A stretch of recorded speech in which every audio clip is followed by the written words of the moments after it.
Hello. Hello. Half the time I can't tell if you're frozen or not because I you don't will. move much. I'm just going to sway back and forth all stream. And if I stop swaying, Jess, then I'm frozen. It's me. It's me. I'm having huge technical difficulties tonight. I don't know what to do. I've done everything I can. I will constantly be moving, doing something. Well, we got hockey movies tonight. Yay, hockey. Got some great guests. I don't even know if I'm coming through. You are. You sound fine, bud. I thought I had some banter, but I guess I don't. I'm so shot with all these technical things. I don't know. Anyway. You want to give it a shot? Do you have notes wrote down for your banter?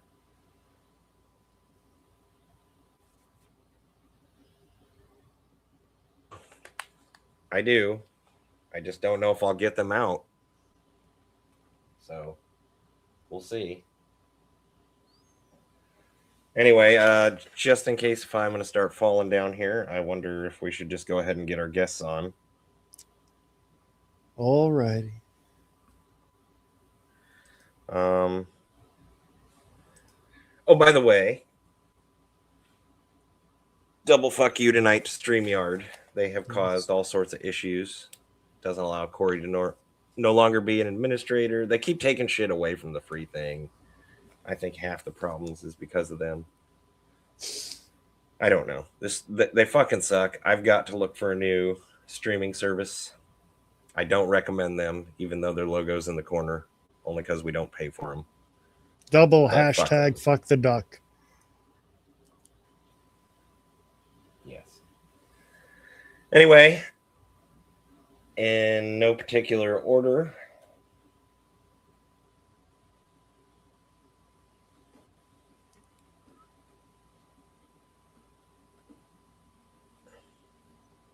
just making sure you can still see that I'm moving. Oh, me. Good order. Good particular order. Hey, how's everybody doing? I'm doing great. I'd like to redeem myself because I think I was on the Terminator show and I did horribly. So now we're doing something I'm good at. So feel pretty good. Jess, you have something you wanted to say? No, I'm just frustrated. You're gonna definitely have to take the lead tonight. I don't know what's going on, and on top of it, I haven't felt well, so this is not. I feel like StreamYard used to be okay, and now it's bad. Like it was okay for a couple of years. I didn't have any issues with it. Yeah, just like way back in the day when we used Google Hangouts, it was great. They were like, "No more of that," and they just took it away. So annoying. Yeah, I don't get it. Why companies need to quit trying to fuck with things that work. Mm-hmm. Agreed. Oh yeah, normally I forgot we would say hi, Ghosts. Daily Ghosts. Who else is here? Is in the crowd. Who else is coming? And who else is here? Yes, to this gathering. Another fellow hockey fan. I don't know. He's off screen at the moment. If I should wait. But Orc. I know him. Yeah. What up, homie? Oh, there we go. What's up, Hello. Orc? Not a whole lot. And, all right. Well, good to see you all. Orc, who's your favorite hockey team? Oh, he keeps changing it. Who is it today? Now that I live in a place where, hang on, I gotta mute the fucking stream. Okay, I didn't say any other words that were bad. Okay. Was the Rangers, then the Avs, and now it was Boston, and now I'm not paying X amount of money, so I don't really have a team. I was rooting for the Golden Knights and then the Kraken, and yeah. And then I thought it would just be funny to have a Montreal Canadiens hat and walk around Boston. Yeah, that'd go well. I guess at least you're not rooting for, is it Utah or Salt Lake? They're technically Utah. Okay. That's who I should be rooting for, though. That's who you should be rooting for. No, but I love Mammoth. the New York Boston rivalry, and then people out west think they know, like in Cali and Washington and Oregon, what a rivalry is. GTFO, man. GTFO. I guess Boston, New York's decent. It might be 4th or 5th. No, I mean like Red Sox Yankees. I mean that's hard to beat. Yeah, I get it. It all ties in, but from a hockey perspective, it's up there. I mean, is Leafs Habs number 1? Would you say? Well, I mean, traditionally it is, but it's been weird because the teams haven't been good at the same time for a long time. So that's one of the things that affects it, right? It's like if one team's good and one team sucks or both teams sucks, like nobody cares. I mean, yeah, I guess if both teams suck, they still care against each other. But, it's best when the teams are both good, right? So one thing that's happened the last 15 some years is, Toronto's been a strong team and Montreal's been really good. And now they're starting to switch positions. Toronto's starting to suck and Montreal's getting better. So, but Montreal-Boston might be the most intense, historically speaking. Yeah. I'm in the Midwest, so as far as hockey rivalries, Detroit, Chicago. Yeah, but just like I said, when they had different divisions and stuff, like stuff like St. Louis, Detroit used to be a big deal. now they're in separate conferences, right? Yo, shout out to Ghost. Actually, funny story. I used to go to Danbury, Connecticut all the time. The Rock, Mick Foley, Stone Cold, random people, Stallone, Schwarzenegger would always have random signings with tons of security at the Danbury Fair Mall. And the only game I've seen live that's a NHL game was the Whalers when 95, 6, 7, 8 around there. I can't even remember the exact year. Their last season was I believe 95, 96. Yep, so that must have been it. Or maybe it's 96, 97. Definitely not later than 97. But yeah, they're cool because the mall was literally attached to the rink, right? Yep, it was all right at the end of the mall, and then what's it called? Hartford is a shithole. So yeah, I said it. It's basically it's not like Compton, but it's I'm gonna get myself in trouble and probably killed. All right, anyways, hey, we still got one more guy to bring on. So happy Black History Month.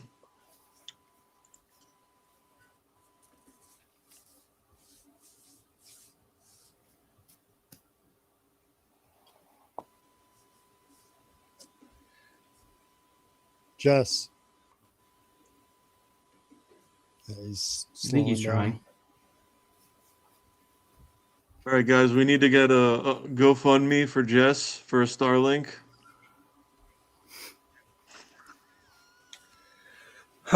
Shit. We do have somebody waiting in the wings. I assume he's saying the Penguins. Yes, that might be his favorite team. If you couldn't tell, the Ducks. I was searching for a hockey puck in storage, and I couldn't find the hockey puck, but I did find this. I forgot I had it. It's this is over 30 years old now. Is that an air freshener? No, it's actually it's like a keychain / coin purse. There's a zipper on the back. It's cloth. Shape of the jersey, Ducks jersey. It says... I have many a hockey thing, but you'd be here all night if I started pulling them all out. Yeah. I have more than a few pucks. We got to get rid of it. I have quite a few pucks. But shall we bring on our... Let's do it. Final. Yeah, let's bring him on. What's up, guys?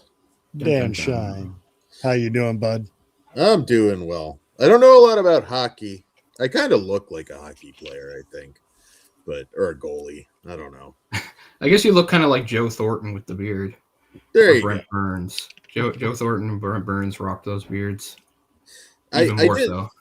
I did look, and I have seen more hockey movies than I thought. So I'm like, oh, okay.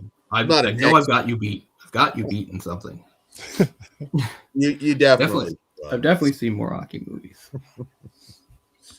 And like, I don't talk about myself like when it comes to things like I'm really into comics. You guys know that I have a million comics, but I wouldn't call myself like a comics expert. Like, there's stuff I don't know. For everything that I've read, there's 50 things I haven't and stuff like that. I am a hockey expert. Those people you see on TV are fucking hacks compared to me. Wait. That's not a boast. I'll hold your Molson Canadian beer real quick. Cole is, if you talk to him, like, I'm talking not even way back, but on Skype sessions where I would just talk to him, and he would literally be like Kasparov versus the machine, but like Cole versus like Wikipedia and like ChatGPT. Like, I'd be like, hey, who on this? He'd be like, Ottawa, instantly. Like, he knows everything. Yeah. But I'm gonna, try to stick to the movies and, not just throw in a bunch of stuff just because I can show off. I will only pull things in where it's relevant. So, But yeah, that's one. Like, yeah, I wouldn't call myself an expert when it comes to pretty much anything except hockey. Like, yeah, I know what I got. Ghost, how would you make a movie? Well, I've chatted with curling. Well, there's men with brooms at the very least. Yeah, I don't know. Leslie Nielsen. I was gonna say that feels like a tough one to build drama with curling. No offense to the curling fans out there, but unless you're the Swedes, apparently, but we're not gonna get in on that. Swedes did not medal. Happy. Jess, what were you gonna say? I was gonna say, well, I guess we should get on to the movies, but we should. I don't know if that something like that. I've talked to you all about like giving me some of the movies or your favorite hockey movies. Cole has quite the list, so he narrowed down what he could. I didn't really pick favorites or anything like that. I just tried to pick ones that I guess hockey movies in general to discuss, because we don't want it all to be, oh, we all like this movie, or we all want to kiss every movie's ass, because this is a rumble. It's okay to disagree. Mm-hmm. Plenty of movies I've mentioned aren't that great or anything. They just exist. I'll have more to say on stuff other people bring up than probably the ones I brought up myself. I was gonna say we'll get to those. I honestly, even as a hockey fan and a movie fan, had not seen the last 5 that you gave me, so this should be interesting.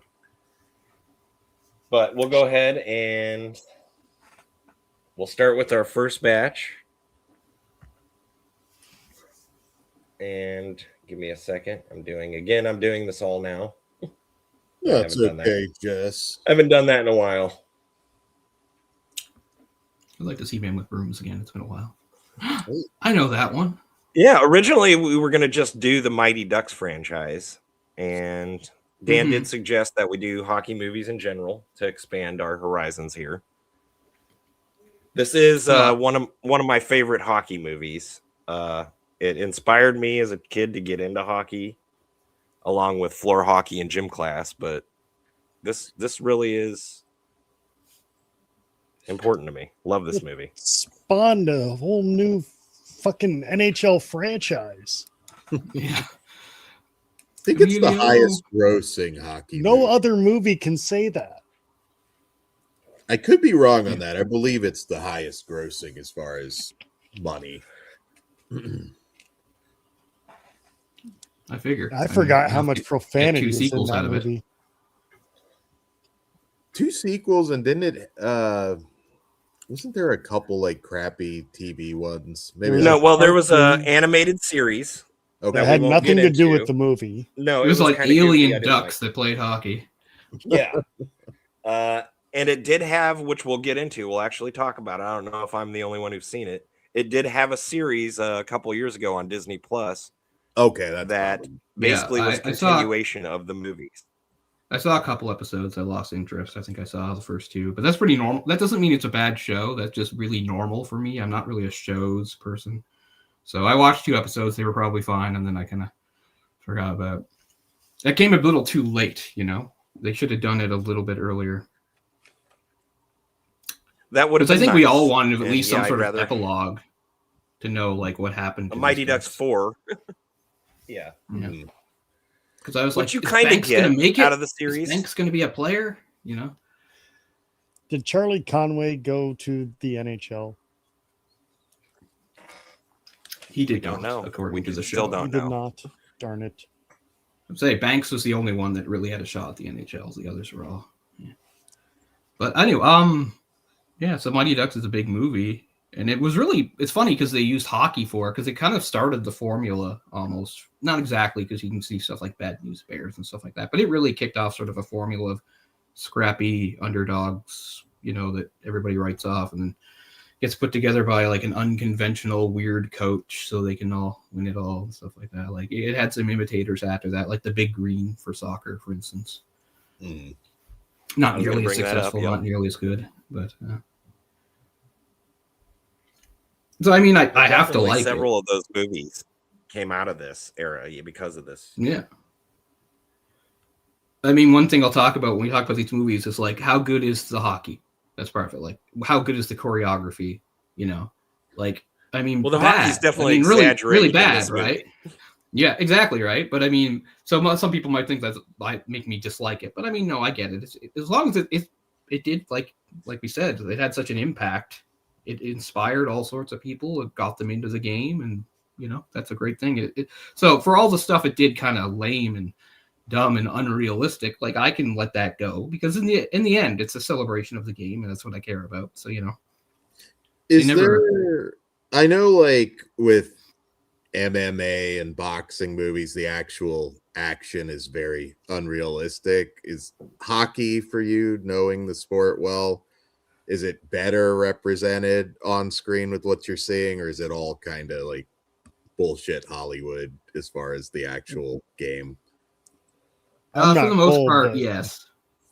Okay. I was going to say that the scene where they've got the figure skater, and because they got a female figure skater in the first one, and her spinning and jumping and spinning in front of the goal and all that. That's not going to happen. I mean, 90% of the stuff they do in the movie isn't going to happen and doesn't work. So, like I said, we'll talk about each movie, how realistic or how good the choreography was. It's a little different with the Ducks because they weren't going for realism at any point. They even have cartoon sound effects, at least. Maybe they're not in the first one, but they come in by the second one for sure, right? Like, you hear like, pew, pew, when they're shooting the puck and all these weird things. So, I mean, I get it. They're just sort of winking and reinforcing they know it's ridiculous, so... But there are some movies that do attempt decent choreography, and we will get to them. But no, like nothing the Ducks do. Like nothing the Ducks do. Even plays you consider normal. Like they try to make things like look dramatic, like so a goal looks good, and they make Goldberg look like the worst goaltender in the world. The other team will come in, and Goldberg will throw himself dramatically, completely out of position, and then they'll put it in the net. It's like, no, even the worst goalie isn't that stupid. But they make Goldberg look like absolute garbage in all the movies. I guess by the third he gets replaced, and they're just like, no more.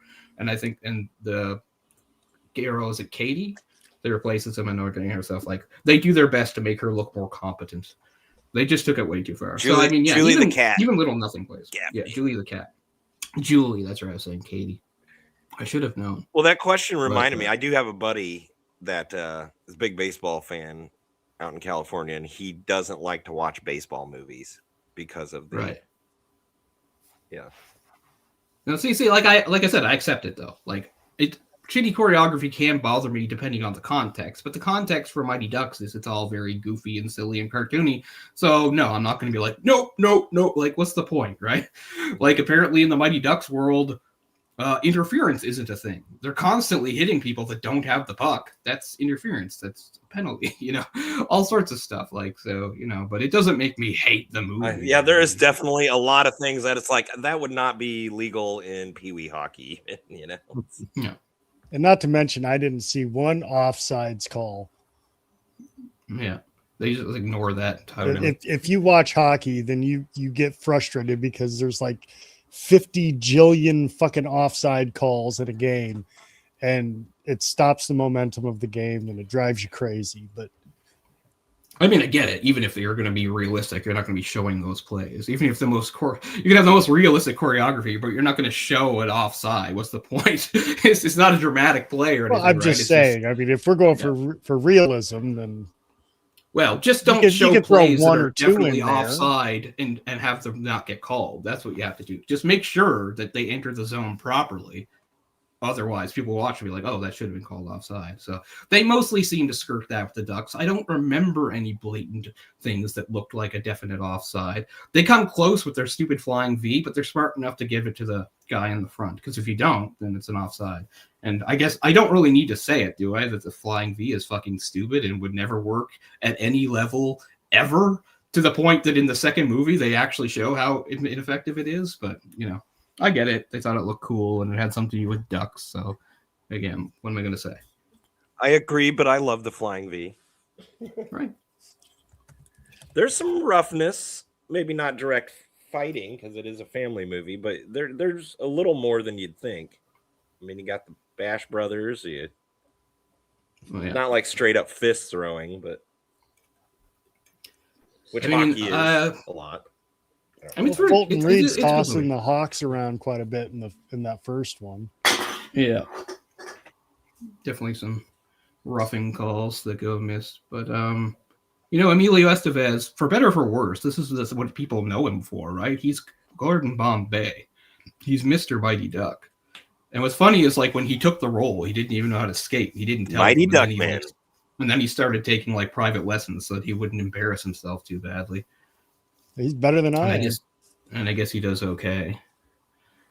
But it is funny in some of these movies that we talk about because it's clear like the person they cast can't even really skate, so they just do a bunch of crazy editing or just doubling, Like I watched Mystery Alaska today for the first time in a million years, and it was very clear that like while Russell Crowe could at least passably skate, he couldn't shoot. So every time he was like angrily shooting the puck into the net, it was obviously doubled.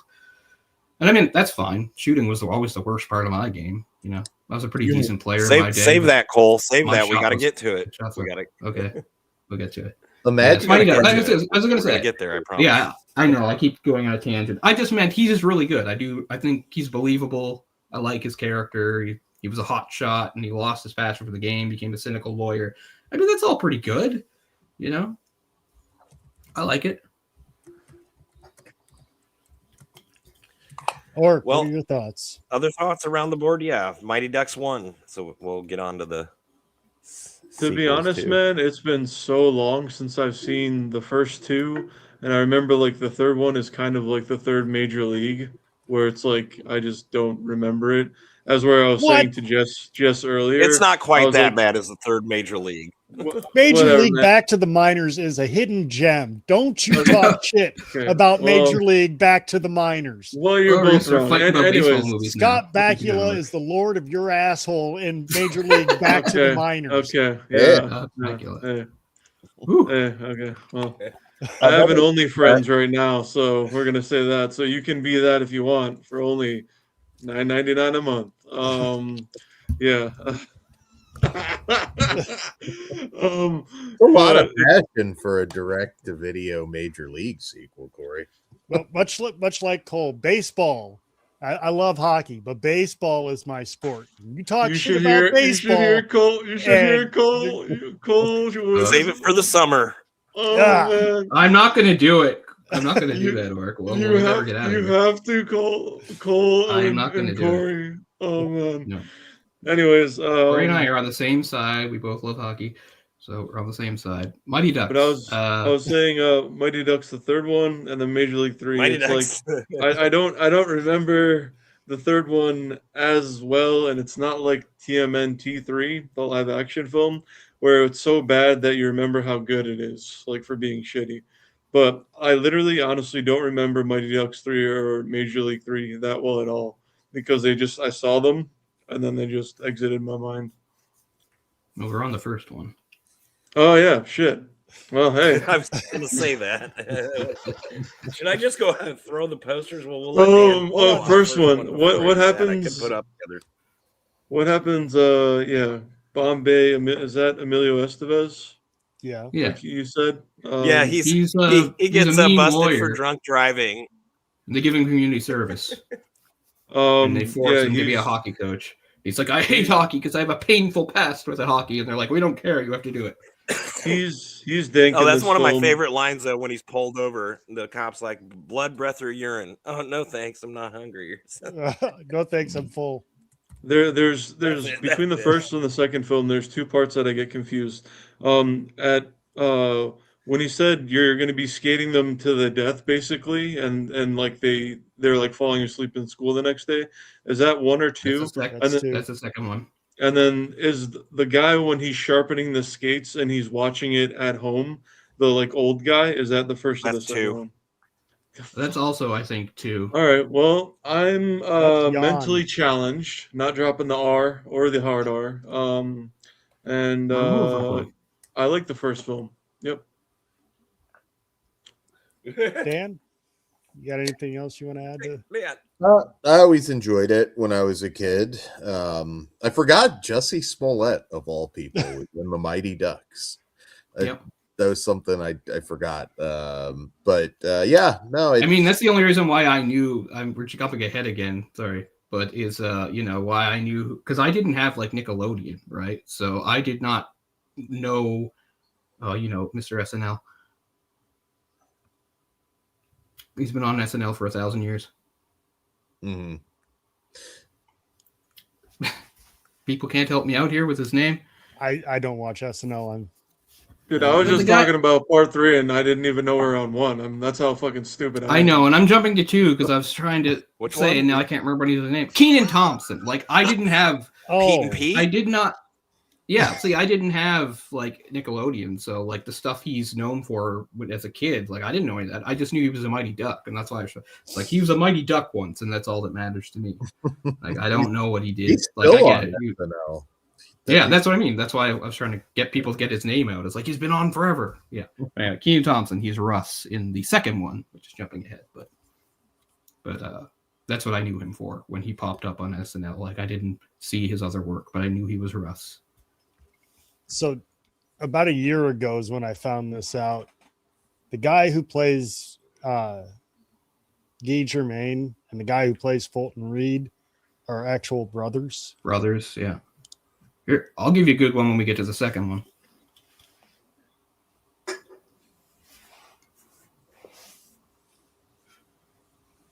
I don't know, the first one's a little cliched, but they're all true cliches. Like there really are coaches as mean as that coach. It's just like winning's the only thing that matters, and you better believe like they don't really they focus more on him than the parents. But I mean, as somebody who reffed minor league hockey in my teens, like parents are a goddamn nightmare. Some of them, how seriously they hate this shit and everything. I've had to eject people out of the building and everything, which apparently I had the power to do, even though I was young. But I've seen like little league games where parents will like get into fist fights with the ref. So I got jumped in the parking lot as a little ref. league almost go to throwing fists because of the one guy was being a little dick, and it was like a pitch coach league, and he lined all of his players up in front of pitcher's mound, and these are like 5-year-olds. They couldn't hit the ball past pitcher's mound, but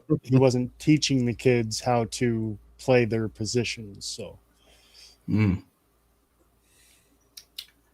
but yeah, anyway, so people can watch the movie and be like, "Oh, he's a little over the top." I'm like, no, he's there's definitely coaches out there that are like that, and like I played teams that seemed a lot like the Hawks. I don't want to do too many anecdotes or we'll be here forever, but I remember I was 11. I was playing Adam AAA, and we were when we were playing a team. And this is from my mother's perspective. I remember the play too. I went to the corner. I was a defenseman. Went to the corner to get a puck. Kid cross-checked me hard. There's no hitting at that level. We're only 11, but this was a cross-check. Would have been a penalty. Cross-checked me from behind, and I go down in a heap. He gets called for a penalty. Apparently, that kid, there were two brothers on the team. His brother was the best player on their team. They were both good, but they were both dirty too. Their mom was like behind my parents, and his mom stood up, and as he was going to the penalty box, yelled at him, something like, if you're going to get a call for it, hit him harder next time. Like, Jesus. I wasn't even up yet. I was still down when she did that. Like, so. Nice. Anyway. Wow. Well, while you're bringing that up before we continue on, sorry. Kory and I played hockey in our teens. Nothing like you, probably, Cole. I was in a roller hockey league. Wait, I got to interrupt. I was going to say, it's not like I played at an elite level or anything. AAA is the best I ever did. Time out. Oh, I wasn't I'm not a strong ice skater. Yeah. I got to ask, does everybody here know how to ice skate? I'm passable in terms of not falling down. I can make a lap around a rink and not fall down and not hold on to the boards. I'm not a great skater. I could skateboard, snowboard, mini skis, and long skis like a mofo. I could never, ever in my life learn how to rollerblade or ice skate. I don't know why.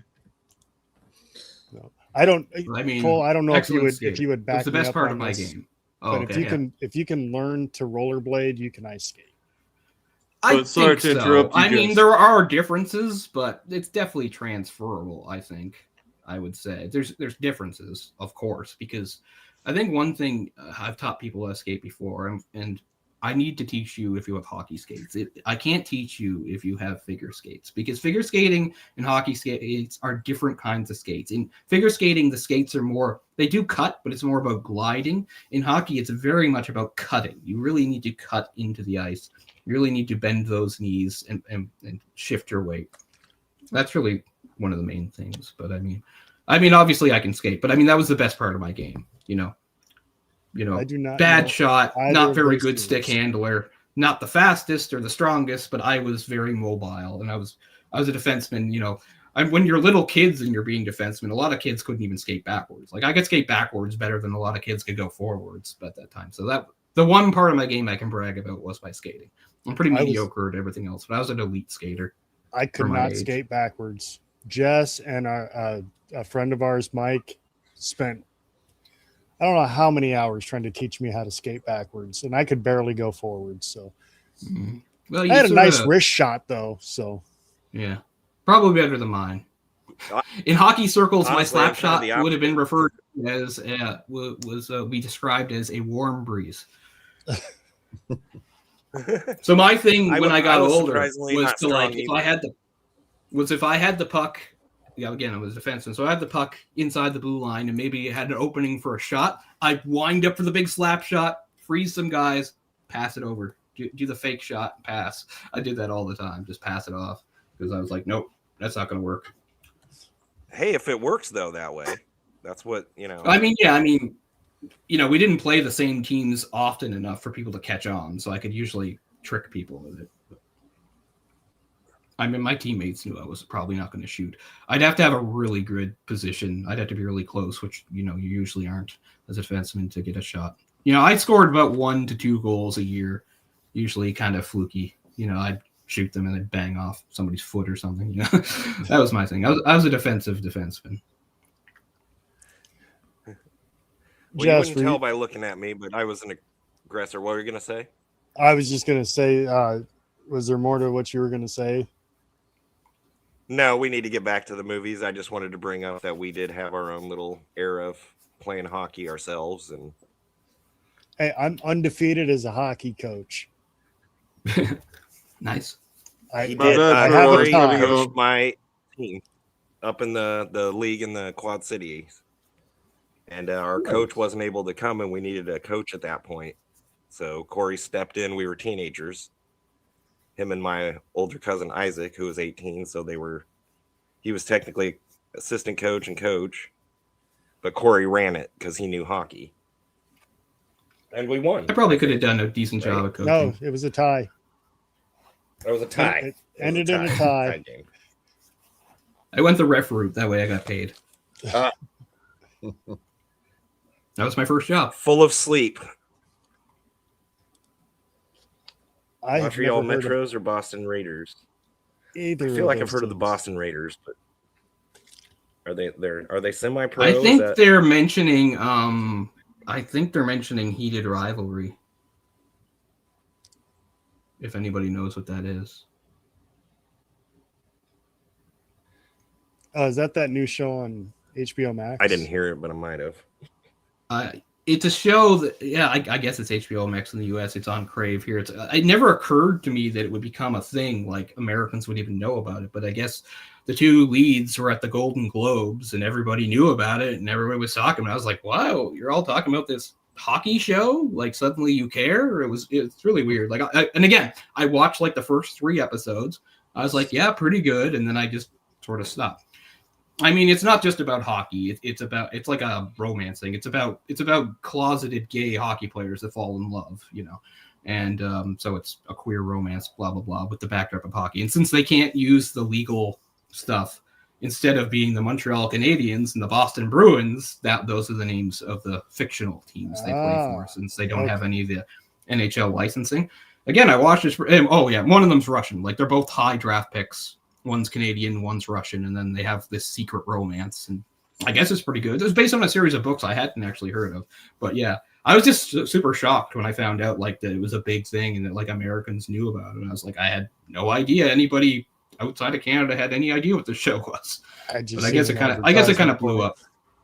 It has pretty good hockey choreography, but there's not that much hockey in it, right? It's more of a drama with hockey as the backdrop, but. It's a good thing. It's pretty good, I guess. All right. Jess, we ready for D2? Might as well do D2. Yes, sir. D2, what I thought was the original title was D2, The Mighty Ducks Are Back. But, of course, by video, it was D2. Mm-hmm. Is she bringing up the file? I do remember seeing this one in the theater. I saw this in the theater. Saw it in the theater as well, boys. Hey, you want to go on? I have I don't have it here, but back home, that same thing. I have the official novelization of this movie. It's pretty funny. But remember back when they do like the Scholastic things, you could do the book order. That's a book. Oh order. yeah. Yeah, not what you're thinking, but I got the Disney clamshell. Well, back in the day, I did. That's how I got it on VHS. Yep. This is Space Jam. So this is actually my least favorite because I don't like how it swings into the America angle. Like, not that I'm saying that as a non-American, it certainly turns me off or anything like that. I just felt like it didn't really need that. Plus, again, it's sort of unrealistic that they go to this tournament and Canada does nothing. It all comes down to them in Iceland. By the way, Iceland is not a hockey power. I don't even think they have any professional players in their fucking history, but I guess they were too afraid. Maybe that's why they picked it. Maybe that's why they picked it, so they didn't offend any other hockey country. But I'm just offended that like Canada does nothing in that tournament, and then Wayne Gretzky shows up and endorses the Ducks, which is actually very true to life because Wayne Gretzky, as we all know, is a turncoat and sellout. But he's still the greatest player to ever play the game. He still is, but I'm not at all happy with the choices he's made in life when it comes to many things. But yes, he is the great one.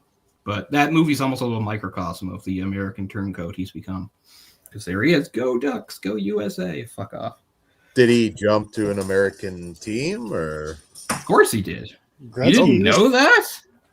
Man. He was traded to the Kings. He was traded to the Blues, and then he was with the Rangers, and then he was running the Coyotes. And since this is a movie show, there's a great documentary. You'll probably never get to it, Dan, because King's Ransom. A million things, but yes, King's Ransom. Great, about the trade. Great movie. The trade was rather shady in some ways, and he cries and everything, and it's all bullshit. Like he not only did he want to go, but he wanted LA, baby. Like, if you think about like a hockey great like Bobby Orr, was the quiet superstar. Bobby Orr did not want to be captain. Esposito was captain. Bobby Orr didn't like talking to the press, and Bobby Orr was happy where he was in Boston. He was from Perry Sound. But Gretzky loved the glitz and glamour of LA. He loved the jet set lifestyle. And there's nothing wrong with that, but that really offends most Canadian sensibilities. That's not what hockey players are supposed to be like, right? They're supposed to be quiet guys, aw shucks guys from small towns that, don't brag and they're humble and everything like that. And Gretzky was no braggart, but he liked to live it up Hollywood style. And then he married, his American wife who, anyway, it leaves a really bad taste in our mouths all these But years you later. seen the brought his documentary, kids up American. Wow. Of course, I've seen it. You seen the documentary right when he gets traded? It's like every celebrity would. Well, go we were to happy like to have him. Yeah. And again, I don't hold it all against him getting traded. I'm just saying I don't like the insincerity, acting like he was so sad to leave the Oilers. Like, no, he wasn't. He couldn't wait to get the fuck out of there. Yeah, but I mean, and again, it's great. He helped build the sport, the LA Kings, and next thing you know, there's 2 more teams popping up in California, another Southern teams, because Gary Bettman had a crazy obsession with Southern expansion that I think really hurt the league in a lot of ways, but I don't want to do tangents, so D2. I'm sorry. It's my least favorite, but I still like it. I still do like it. He never did win another cup after he left Edmonton. So. Nope. He made that final when he destroyed my Leafs, when he ruined our hopes in '93. The infamous Kerry Fraser missed high stick. But Messier did, so that's neither here nor there. Anyway, D2. Yes. The knuckle puck. It is the dumbest fucking thing I have ever heard in my entire fucking life. And whoever decided to put that in the fucking script should be brained. I can do it. You've seen me do it. I mean, in the first movie, yeah, I know. In the first movie, they kind of play with the laws of physics. In the second movie, the laws of physics are out the window. Like, it makes no sense. It's physically impossible. Just like, when Fulton Reed takes a slap shot. No, the hardest slap shot in the world. I don't care if he shoots it 200 miles an hour. You can't knock a goaltender into a net with a little puck, right? You'll be closer to blasting a hole through him than knocking him into it, It's the same thing when I get annoyed about physics in, like, gun battles, which is kind of silly, right? Like, we often show shotguns blast people across the room. They don't do that. Bullets tear through people. They don't knock them. Unless you're getting shot by like a beanbag cannon, you're not going to go flying. It's the same thing. A little puck is not going to knock anybody back, no matter how hard it's shot. So there's just one more example of like how physics are just completely out the window at this point. The knuckle puck is completely pointless. I especially love their sneak attack to do it, right? He dresses as the goalie. Yeah, that's not legal. They took the name from the pitch, the knuckleball. When somebody throws a knuckleball, there's no rotation on the pitch. It floats in and it moves side to side. There's rotation on the puck when he shoots it. It doesn't even match up with the name. I know. They wanted to give Russ some gimmick, right? He was their recruit, which again would not be legal. Like, in the middle of a hockey tournament, you can't just pull somebody off the street to play on your team, let alone this like international tournament they're doing, right? Like, at one point, Charlie's like, he could have my spot. Oh, you're so selfless, Charlie. No, he can't. Every game, you have to, like, submit a list of your roster. I don't care if it's, like, 12-year-olds or what. You can't just pull people out of the stands and be like, you're playing. But anyway. But they had to give Russ something, right? So that they racked their brains and came up with the idiocy that is the knuckle puck, which I could have lived with, but except for their goaltender sneak attack. I mean, this is the same game that also featured the Cowboy roping somebody. At least he got a penalty for it. But that was so dangerous. Yeah, no. How close would you come to like getting around somebody's neck? Like snapping their neck? The third one, when he gets Charlie just as the new coach shows up, the rope is like literally around his neck and just barely around his shoulder. Yeah, that's not good. No, but yeah, there's issues with this one. I love the Mighty Duck movies, and I can accept them for what they are. But right, I do. While watching the second one, I noticed that what was it? Terry and Jesse Hall, the brothers. Isn't Terry suddenly gone? Yeah, he's suddenly gone. And like then Terry's suddenly gone. Ahead, and then in the third one, Jesse's gone. Jesse's Yeah, and you really think the third one they might mention that Jesse's gone. Yeah. He was like their number one center, and like suddenly they don't. But the second one, yeah, Garp, whatever his name is, he's gone. Yeah. The figure skating girl is gone, and actually I can't remember the name of the kid, but remember one of the like main kids from the first one is gone in the second one. Remember he's a little guy and he's really mouthy. He's the one, with the leather jacket and yeah.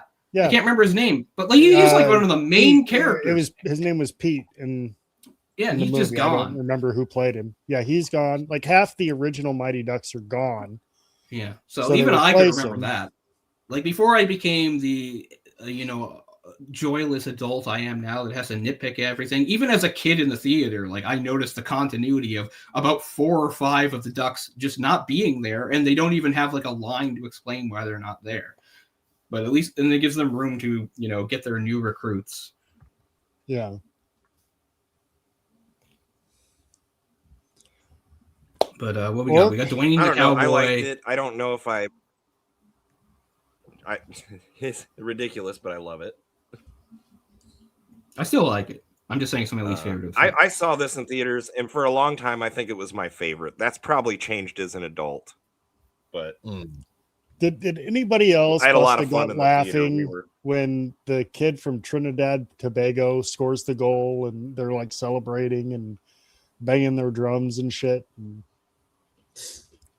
It's pretty weird. Like, again, I guess just to show how bizarre this world they live in, where Iceland is a hockey player, Trinidad and Tobago have like a team, Canada's a non-factor. It's a very interesting universe they've created for hockey. Well, this is the same Walt Disney company that brought us Cool Runnings. So, well, that Cool Runnings is based on a true story. Yeah, though. But there is a Jamaican bobsled team. That's just weird to me. It is another great movie. At least there's a basis in reality for it. Whereas they're like, I don't know why they have Trinidad and Tobago. I think they just wanted, I think they wanted a team they could easily beat up on, and they wanted cool uniforms. And they were like, it won't be cool if they're just like running over, like, I don't know, Denmark or something, even though that would make more sense. So, yeah, like Russia doesn't even seem to be in the tournament, or if they are, they might just get mentioned in a headline. Because they do, that's how you find out Canada's out, right? They do a little quick montage and shows like some headlines and some newspapers. And it's just like, Canada got knocked out. I don't know. And isn't it the same guy doing the play-by-play from the first one and the second one? Okay, so they transfer a lot of actors and pretend we're not going to notice. And I'm not great at picking people out, but for instance, in the second one, I'm trying to remember, in one of the first two, there's a woman who has something to do with like courtrooms or something. Oh no, the woman in the first one, yeah, now I remember. The principal, remember there's a whole scene in the first one where they get in detention and the principal's there and they do the I will not quack. That principal is later, I think, on some sort of board in the third one. She appears in those scenes when they have to like talk in front of the board, like she's suddenly there. The character, the big bad in Iceland, Gunnar, the Icelandic, plays the goalie in 3. He's suddenly he's an American goaltender at the varsity school they go to. Yeah, it's like, yeah, we know that's Gunnar. But yeah, so they transfer actors a few different times. But anyway. Speaking of which, I love when people go to uni, as they call it up there in Canada, and or they're in America, and they come over here and they train at like Austin, Texas, university where the Longhorns are, and then like the dude who like trains where Michael Phelps, he doesn't train at the same facility, but he trains at the college, and then he beats him for gold, and then he reps like South Korea. I'm like, I couldn't follow that. It's when like an athlete has dual citizenship, and then like they do most of their training and get most of their growing up like is in the States, and then they like Osaka like is a women's tennis player, and she could be repping America or Japan, and she usually has a Japanese flag when she plays tennis. It's I don't know. It's like meh. I know, different topic, but yeah. Since you mentioned, I thought she does represent, but doesn't she represent America? Doesn't she? Nope. Compete she as reps an American? the Japanese flag all day long. I love women's tennis. Well, that's her choice, though. I mean, you can't tell dual citizenship people what to do.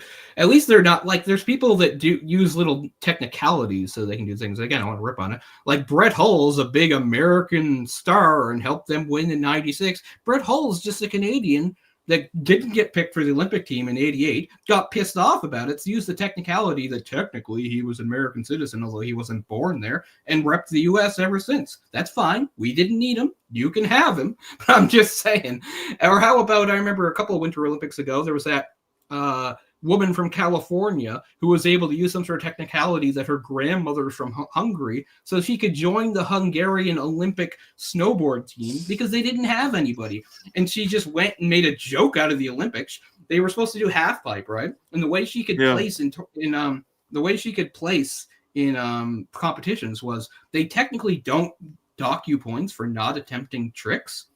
So she would still finish ahead of people because sometimes they would lose points for falling. She would just go whoop, whoop, whoop, whoop, get a flat score, and then she'd outscore somebody that wiped out, and that's how she did it. And I mean, she was pretty much 100% American, but she just used a dumb loophole so she could say, I'm an Olympian. So, I mean, it's hard to come down on somebody that, like, I think does it more the right way. Like Osaka's she's not using a loophole. She is. And obviously the big game is tomorrow morning. But like, I don't know. I just see it. I mean, there's genders. I'm not even gonna go into that at all. And genders? That's a whole nother topic. But let's say Mighty Ducks 2 or 3. No. But the gold medal match is tomorrow at 8 a.m. EST. So I didn't know that. But like, some people may not who end up watching the show. I try not to think about it. But anyway, sure. And then if you win, you're gonna remember it for the rest of your life. Okay, come on, Cole. I'll remember if we lose. I'll tell you that much. You think I don't remember losses? Okay. Anyways, the point I'm trying to make. So before we keep moving on here, is let's say you have dual or tri-citizenship, and you. Okay, like the guy who beat Michael Phelps and broke one of his records, he had South Korean and American citizenship, but he was born like in South Korea, but he grew up and lived 22 years here. And then like he, ripped South Korea. I don't know, after training at the University of Austin, Texas, to beat him. So he got all of his coaching and training and grew up here. So, I mean, it's completely his, whatever he wants to do, but it's just kind of annoying. It's like, it's like you get who's one of the best coaches in the world and the best places to train.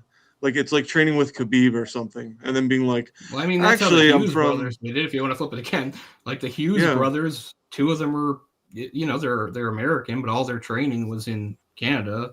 Their dad worked in Toronto. He moved the family there to raise them specifically to get the best training, and now they're NHL stars. And I'm not saying they shouldn't represent the United States. They're American, but all their training came in Canada until they were a certain age. But like, I mean, it's getting so dumb now. Last thing I'll say, and then I'll move on. Sorry, Jess and Kory. But it's like training with Khabib for UFC and his whole fight crew, and then being like, well, actually, I'm from China.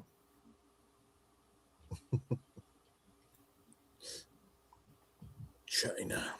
And D2. I have good memories of seeing it in the theater. I did actually meet, trying to remember his character name, Jesse, I believe. But I met the actor Brandon Quinton Adams, who was in People Under the Stairs, as the main star in that one, and got to talk to him briefly about this movie.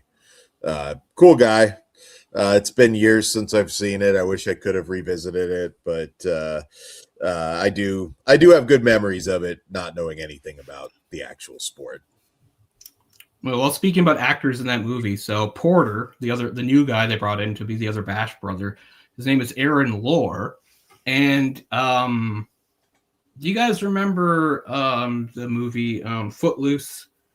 Mm-hmm. When it has that extremely, and I mean, I don't mind. It's just funny because it's how gay the 80s were, right? Like that really gay scene where he's teaching his friend how to dance and they're dancing to that song, Let's Hear It for the Boy.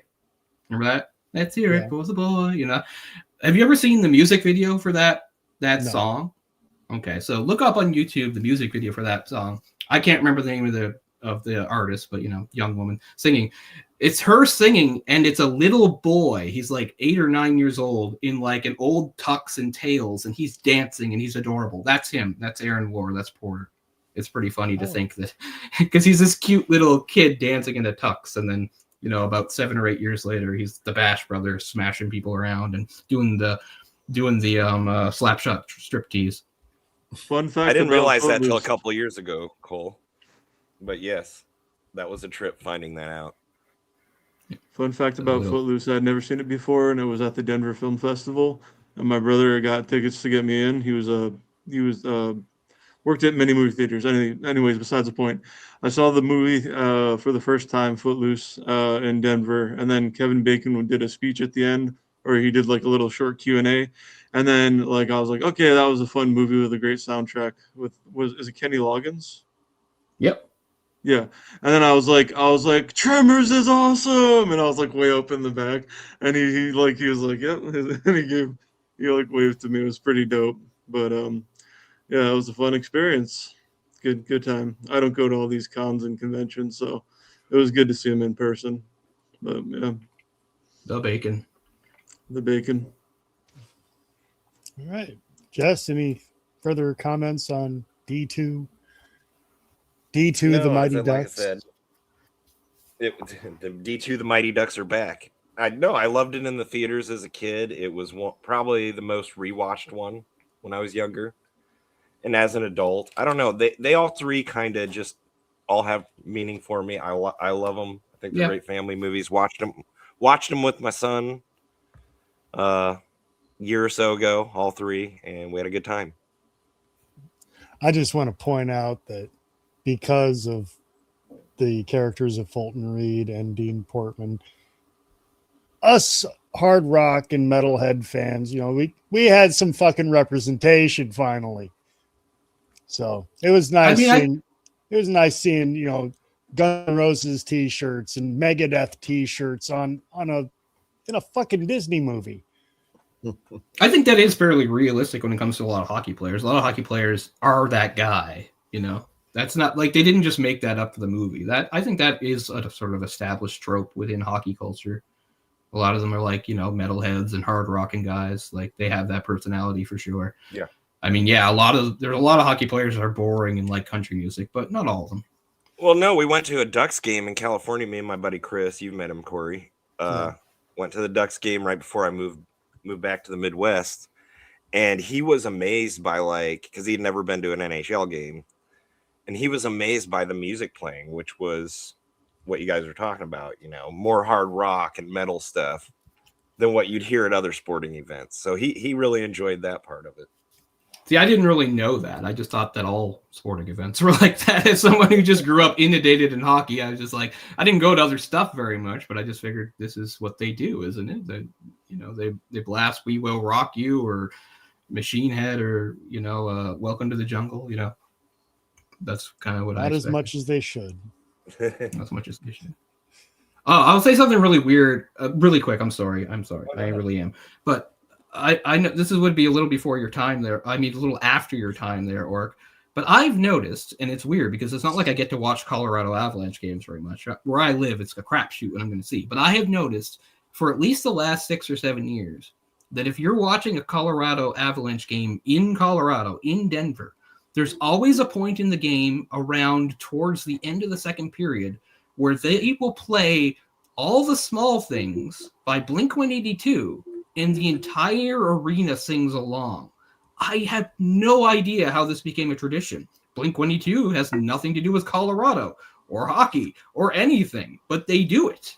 If anybody has any clue why that is a thing, I like the song and the band and stuff. It just seems so random. It seems completely random. I don't know why, but I can tell you this. For all 4 major sports teams and all the 3 or 4 major universities we have, like Broncos, Avs, and Nuggets games, even before they won, a ring and they had Carmelo Anthony and Allen Iverson, they would always sell out all the time. I mean, nonstop. And then the Rockies is the only crappy team they have. But yeah, they have as much certain as songs. as much as it sucks the Nordiques are gone, I never objected to a Colorado team. It makes sense to me. It always seemed like a great place. I just hate that it came at the expense of the Nordiques. They both should exist. But anyway. Yep. But as to reason why they play that song, I have no idea. It's kind of like random. What was the Who Let the Dogs Out? Like when that shit was being popular, I was like, I don't get it. Well, I mean, I get that just because it was just a thing, right? Like it was a popular song all over the place, you know. They play it here, like, but this is just a very specific song in a very specific place at a very specific time at a very specific event, and I just can't figure it out. But anyway, Young Guns, Dan. Oh, great movies. Young Guns is good. He really hasn't made a ton of movies considering how long he's been around. He pretty much retired, honestly. Yeah. I think he wanted to do writing and directing, and he did Bobby, which is what he really wanted to do. That was his big thing that he really wanted to do. And then he seemed kind of satisfied to just sort of, you know, move on after that. I mean, yeah, I respect him. He didn't use his family name or anything. No. I like Emilio. He made some good movies. Emilio. All right. D3. Don't remember this one being as good. Probably It's the weakest not of the as good. three. Yeah, go ahead. It's the most realistic, though. I don't say you have to like it for that. I'm just saying it is. Finally, the Ducks are going to grow up a bit, and there's a lot. The melodrama is less cliched. Yeah, Charlie acts like an asshole, but that kind of makes sense for it. And it shows that he's afraid of change. He's afraid of growing up, and he just wants to hold on to his childhood team forever. And it's like, you can't do that. Like, the Coach Riley is actually a pretty good character. He gives them a dose of reality and what it means to grow up and take responsibility. Again, I wish they could have cast somebody that could skate. That scene where they first meet him and he skates over to them, he does this lame stop where he like slowly grinds towards them by dragging one of his feet behind him. It's like something a 6-year-old does because they don't know how to stop properly. It's so embarrassing to see a grown man do that, I have to say. But his character is good. One of the better characters as far as like being sort of a realistic character. To be fair, yes. I stopped by going into a circle. Yes, but this is a guy that was supposed to have like a background in hockey. Right? I'm not saying every adult has to. I'm not being an elitist prick and saying, if you're an adult and you can't do it, you suck. I'm saying this guy is obviously a guy that's supposed to have a hockey background, right? So see an actual like coach at like this, I don't know, like really respected hockey program, school stuff like that is really silly.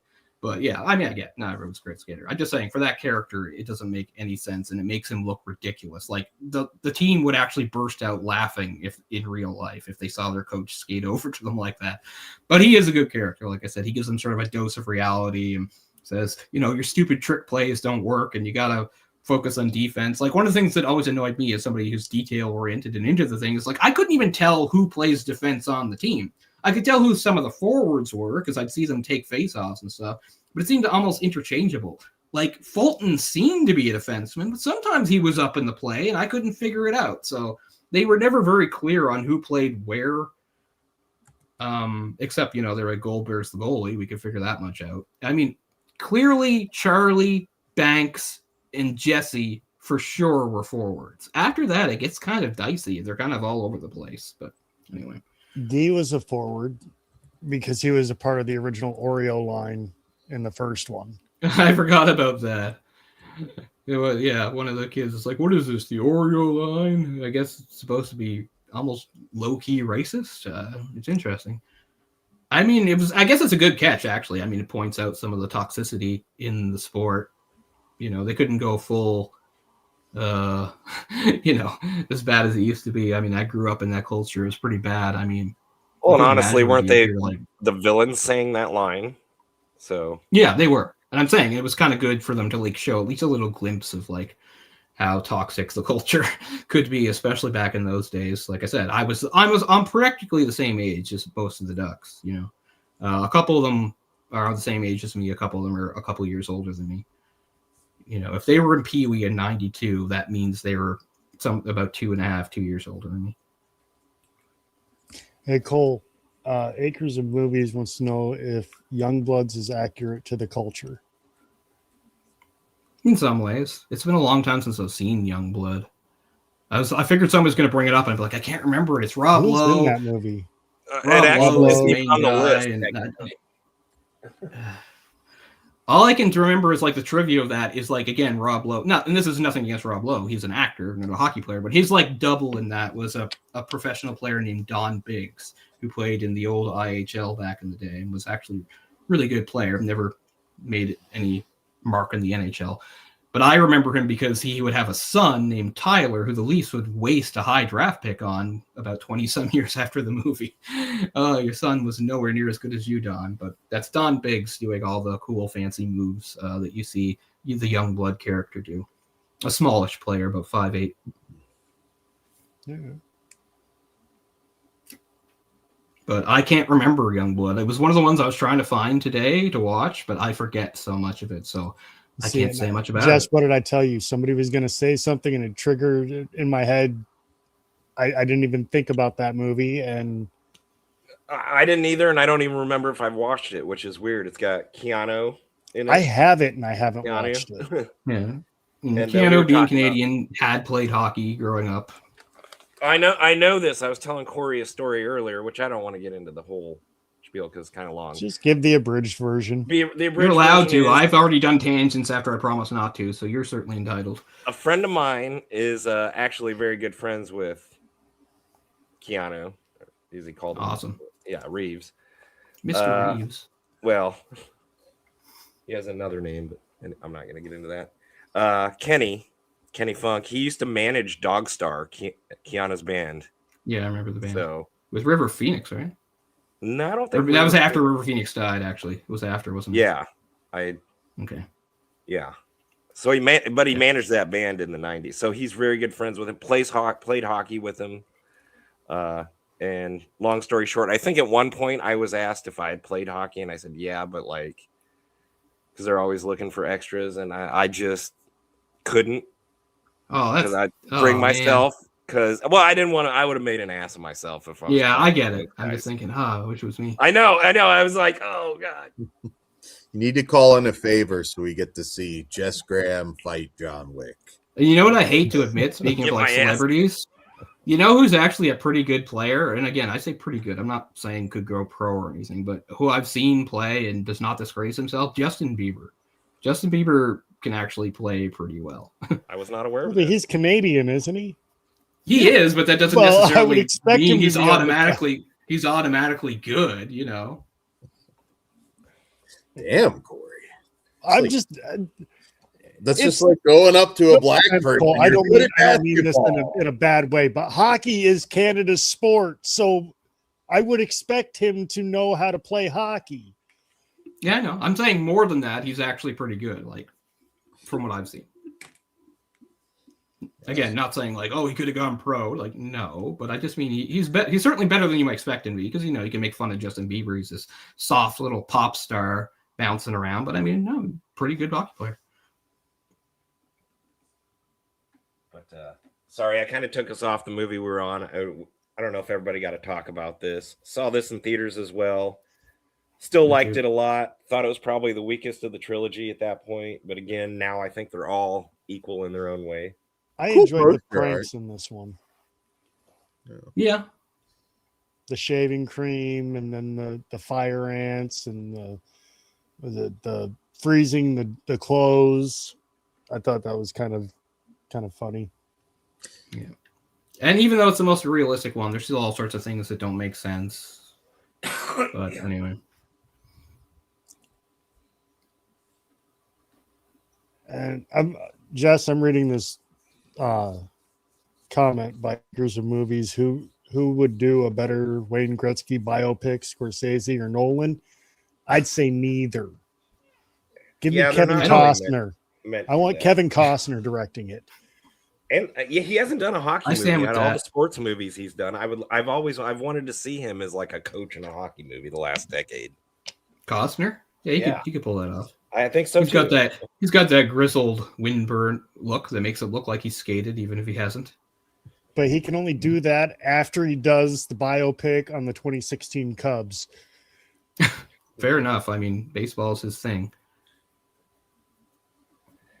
He already said that like right after the Cubs won in 2016, he wanted to do a movie on it. So was he in Tin Cup? No fan base has suffered more than the Cubs fan base has. 108 years without a championship. We're gonna give it a run for their money. We're getting there. They got theirs. He can shut up now. That's why I can't stand the bastard Red Sox, because for years I like sympathized with them because I was like, they're like us, and then they won and ruined the whole thing. So now fuck the Red Sox. Well, until you hit 108, we still suffered longer. Well, we're 60 something, I guess, getting there. It's between between you guys and Cleveland. The Guardians now. They haven't won since 45. I know it was in the 40s. Anyway, anybody else got anything to say about D3, the Mighty Ducks? Anyone of you guys? It's sort of unsatisfying again as an ending for the movies. Like, I don't know. It almost seems like going out with a whimper. Like I said, I found things I like about it. I respect like they're growing up and blah blah blah. But at the same time, I don't know. In the end, what do? They just play. It's a weird progression, right? They started the first movies, the scrappy underdogs who really suck that learned to come together as a team and against all odds win. Second one, you elevate it. Now they're showing that they're elite and they can compete on an international level. And then it's like now they have to go to school and win the respect of their peers. It's a kind of a weird swerve, but it makes sense. But yeah, I wanted to see him continue on to like college and then pro and D4. Like I said, I always wanted at least an epilogue. I want an epilogue to know what they did, and if Banks made it or what. I always thought Banks might have at least been like a pro player, maybe not NHL, but maybe he could have been like a minor league player or gone to Europe or something. I wanted to know that, and I never got that. So the only reason I'd said earlier that about Charlie going to the NHL is because, outside of Emilio Estevez, who do they really focus on? Right. They focus on pretty much on Charlie Conway. And then in the third one, he's talking to Fulton after they ditched the team. And he's like, we can go to public school for a couple of years and then just jump to juniors. Yeah. Well, you're not jumping to juniors unless you're planning on either making an Olympic team or going to the NHL. So why not? Well, he's not wrong that he could jump to. He was talking about juniors in Canada. He was talking about the CHL, which is the three leagues: the Western Hockey League, the Ontario Hockey League, and the Quebec Maritime Hockey League. We have juniors here, Cole. I know that, but he said Canada in the movie. I didn't hear the Canada part. Sorry. And remember, this is the mid '90s, so yes, the USHL. I don't even know if it existed at that time, right?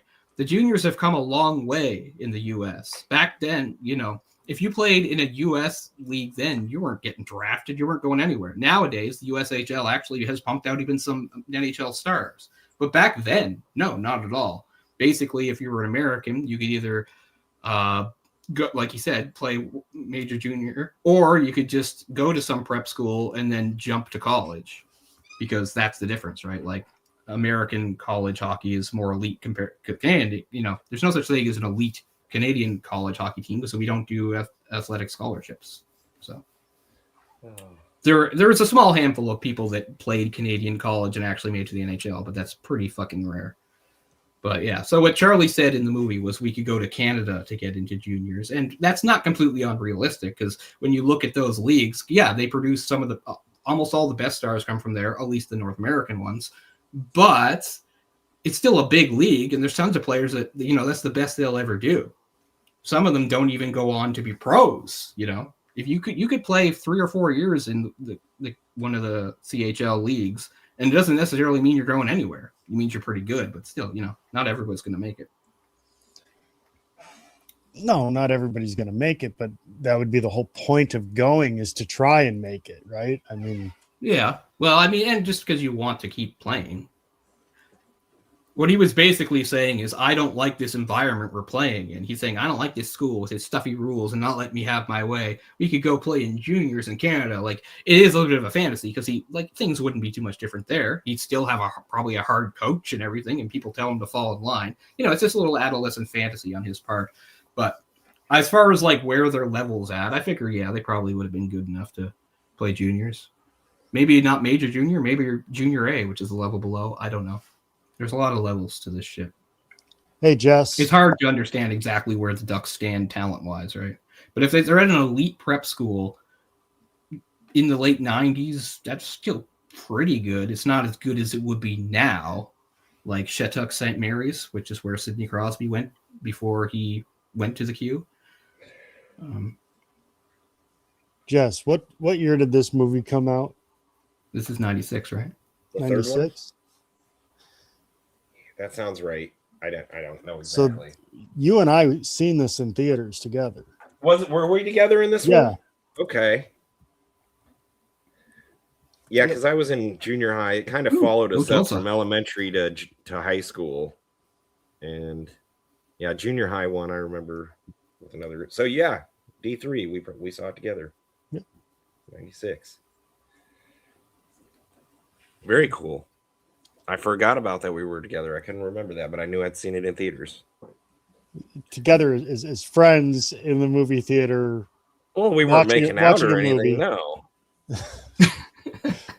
But I wasn't twisting my coat around like I was in the second one either at the end, My Ducks coat. I almost brought that out.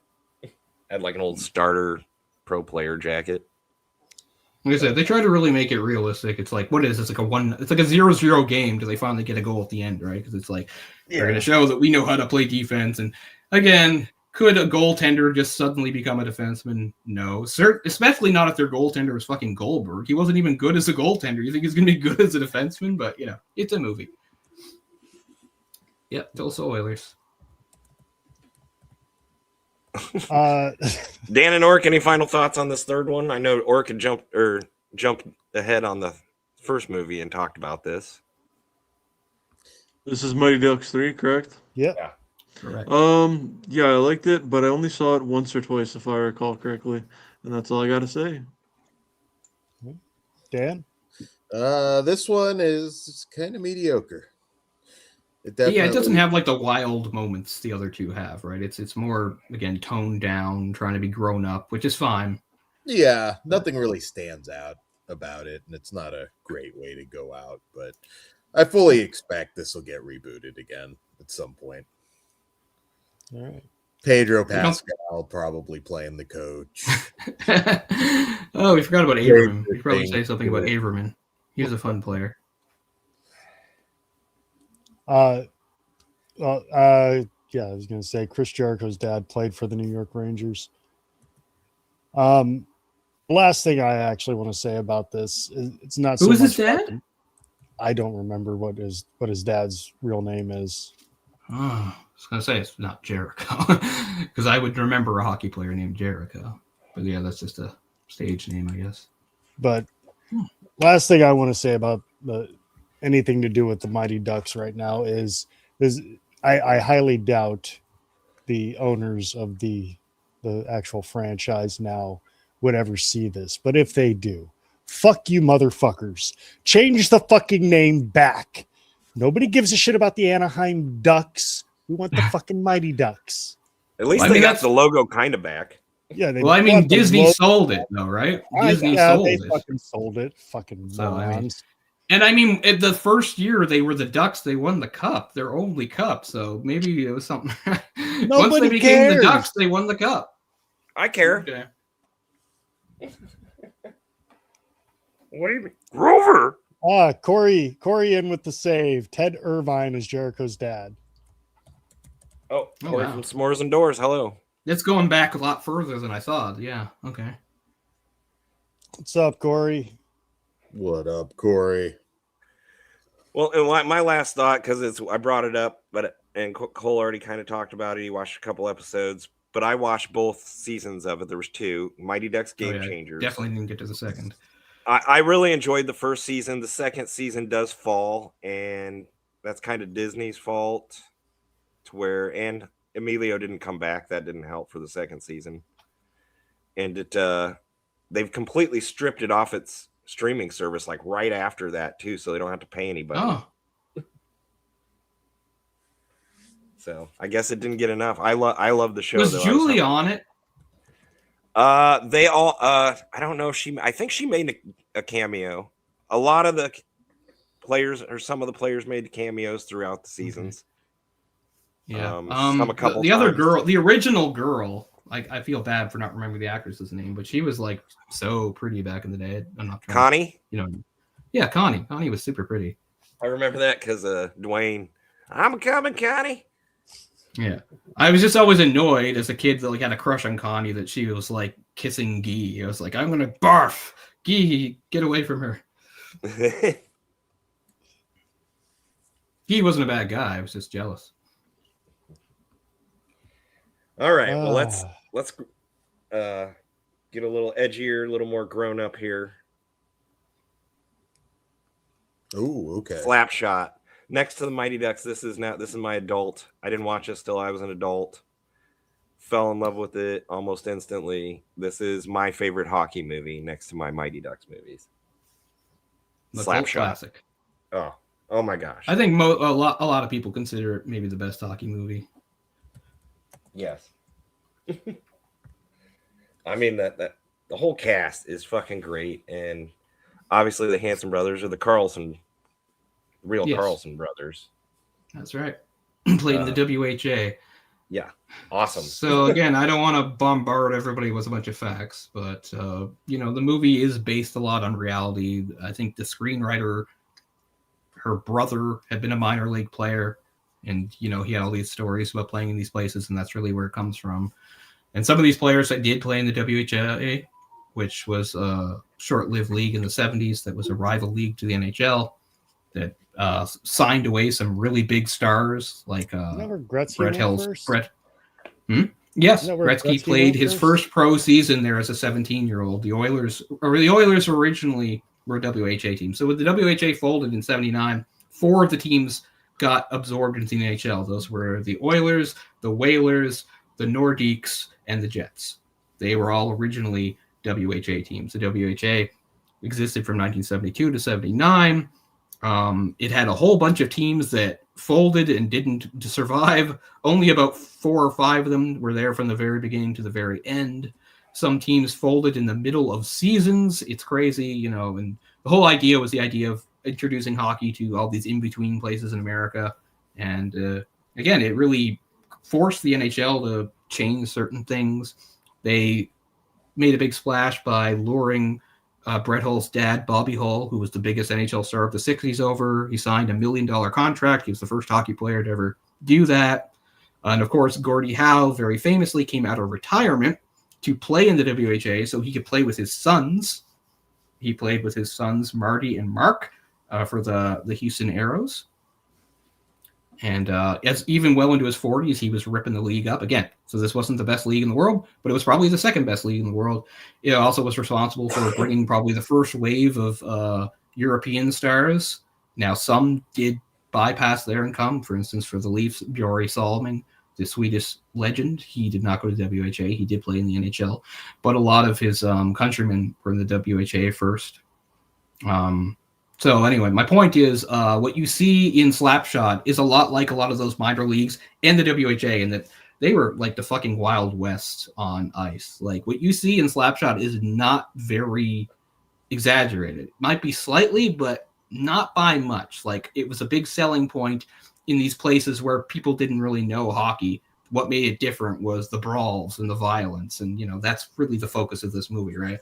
And the movie is sort of two minds about it, because on one point they're saying, oh, this is crass, and you have the player who's saying, I don't want to stoop to this level. But the movie does sort of celebrate the spectacle of it too. So it's kind of unclear what the movie's trying to say.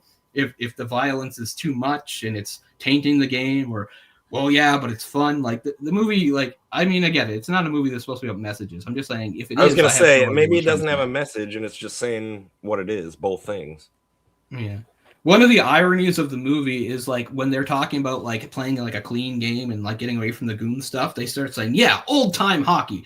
And the irony is nowadays when people say old time hockey, we mean back in the Goonie days, we mean a more physical game. I don't know how aware people watching this are now, but fighting in the NHL is way down these days. Players that get over 200 penalty minutes a season are pretty much non-existent.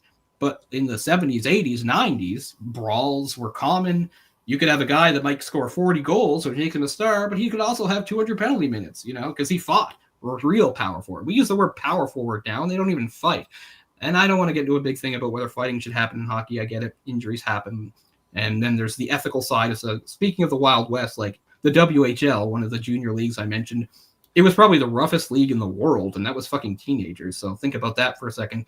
Everybody yelling and egging on teenagers to beat the hell out of each other for their entertainment, So there's definitely a dark side to it, and there's actually an exploitation angle to it. But anyway, it's a fun movie. Well, I don't care what you. Sorry to interrupt, Kory. Just real quick fine. to add on. Even if you set up, because they do have no checking hockey. No matter what you do there, it's a contact sport, and even in no check hockey, it results in checks or obviously physical contact that results in fighting. Even still in those, so it's a part of the sport. Now, can it get carried away? You don't want hockey to be only fighting. That's not what you're not. No, but now we're just so far from it that it's become so rare. Yeah. I was just going to say, which is sad. just in case there was any confusion, Dan Ork, when he was talking about goons, it's not what you're thinking. I know what a goon is, Kory. I'm not that clueless. I am curious when it comes to the fighting. To what point does it have to get to where you're just ejected from the game? Because I have seen footage where it's like in a football game, you can't just punch somebody in the face. Right. So in the NHL, at least, in most professional leagues, fighting is allowed. It's a 5-minute major penalty. It means both players get 5 minutes. It means it doesn't penalize either team. You continue playing 5-on-5. But you can add stuff to it, and there are certain things. For instance, you can't leave the bench to fight. If you're on the bench and you jump onto the ice to fight somebody, that's a game misconduct. You're gone. Sometimes, now there's a very controversial rule that's existed in hockey for a long time called the instigator rule, that people go back and forth about whether you should have it or not. Some people say you got to get rid of the instigator rule. The idea was the instigator rule was, okay, you get 5 for fighting, but if you're the instigator, you'll get your normal 2-minute penalty, and maybe that'll discourage some people from starting fights. A lot of old school people say, the instigator rule sucks because now sometimes if somebody takes a cheap shot at somebody and then somebody goes after them, they get penalized. That's just worse for the game because all you're doing is penalizing somebody who's trying to. That's one of the reasons fights happen. It's not just out of nowhere usually. There are staged fights where players just decide to fight for the hell of it, but most fights usually have to do with sticking up for your teammates is usually what it is, or sometimes sticking up for yourself. You get a bad hit, take something up high, you don't like how it goes, you drop the gloves. So anyway, so there's different rules about the instigator thing. For instance, if you start a fight in the last, I think it's like minute of a game, you can get ejected. But in the NHL, normal fighting is still allowed. Now, again, what I was just talking about, the WHL, it's under the umbrella of the CHL, Canadian Hockey League. So I don't know if they have it, but the league on my part of the country, which is the QMJHL, Quebec Maritime League, now fighting does get you kicked out. You can fight, but you're out of the game because they're trying to, at least at the junior level, discourage people. And that's what we're doing right now at the Olympics. If you fight in the Olympics, you'll get ejected, but that's just an international thing. So there are rules, but in most professional leagues and the NHL, which is the top professional league, fighting is still legal. It's just much more rare and not all of it is just because of a culture thing. Some of it is because as the league has evolved, certain players that back in, say, the 90s who were on the teams basically for their fighting abilities aren't needed now, so they're just not in the league. So that's another thing. So it trickles down, and maybe there's more fighting in a minor league because those players can't really make it at the highest level anymore. There are rare unicorn-like players. Tom Wilson, who I can't stand on Washington, is actually on Team Canada right now because he's proven he's more than a goon. He can actually score and hit and do things besides fight. And, but that's a pretty rare kind of player nowadays. So, yeah, so I get it. Fans of other sports get a little confused by the fighting in hockey. It's very different. I'm always confused by how there's no fighting in football, that everybody just slams into each other and nobody seems to take any of it personally. Are you serious? There's fighting in football. They're just morons about it. At least in hockey, they don't have fight. You drop your gloves, you punch the guy directly in the face. Yeah, everything's that's cool, the difference. Right? It's that's what fighting hockey to where it really isn't a part of football as far as hitting is in football, but not. But you don't really see there's a reason, and that's because football players are stupid. They grab each other by the face mask and punch each other in the helmet. I mean, well, that's another thing. Now hockey players are helmet off. I mean, that's what happened. I mean, I don't want to again derail us, but that's another thing that's kind of annoying about hockey is like, because the most dangerous part of fighting in hockey is not getting punched in the face a bunch of times. It's falling backwards and smashing your head on the ice, which has happened at least a few times to players. They've made it a rule now that you have to keep your helmets on. And nowadays, everybody has visors. Visors were grandfathered in. There's only about 4 players left in the entire league that don't wear visors. And once they're gone, there'll be no more. It's a grandfathered rule, just like helmets originally were. That's one of the things that's fun about watching an older movie like Slapshot. Most of the players don't have helmets, you know? It's pretty crazy to think about. I don't want to hit everybody over the head with facts. I know we got to get going. But Craig McTavish, who was an Edmonton Oiler in the 80s and actually wound up coaching them years later. He was the last player. Right. He was one of several of the Oilers that transferred to that team that won cups with both Messier, McTavish, Graves, Bukaboom. But anyway, I'll go on. What was I going to say? He's the last helmetless player. He played till 1997 without a helmet. Watching that is bonkers. You're watching the puck fly around 100 miles an hour. Guys like Chris Pronger are out there, 6'6" on skates, and there's this guy who's already gotten his hair going gray, running around without a helmet. I don't know how he didn't die. By the way, his career got interrupted for about 3 years in the 80s because he killed somebody with his car, and he went to jail. I won helmets when I play hockey.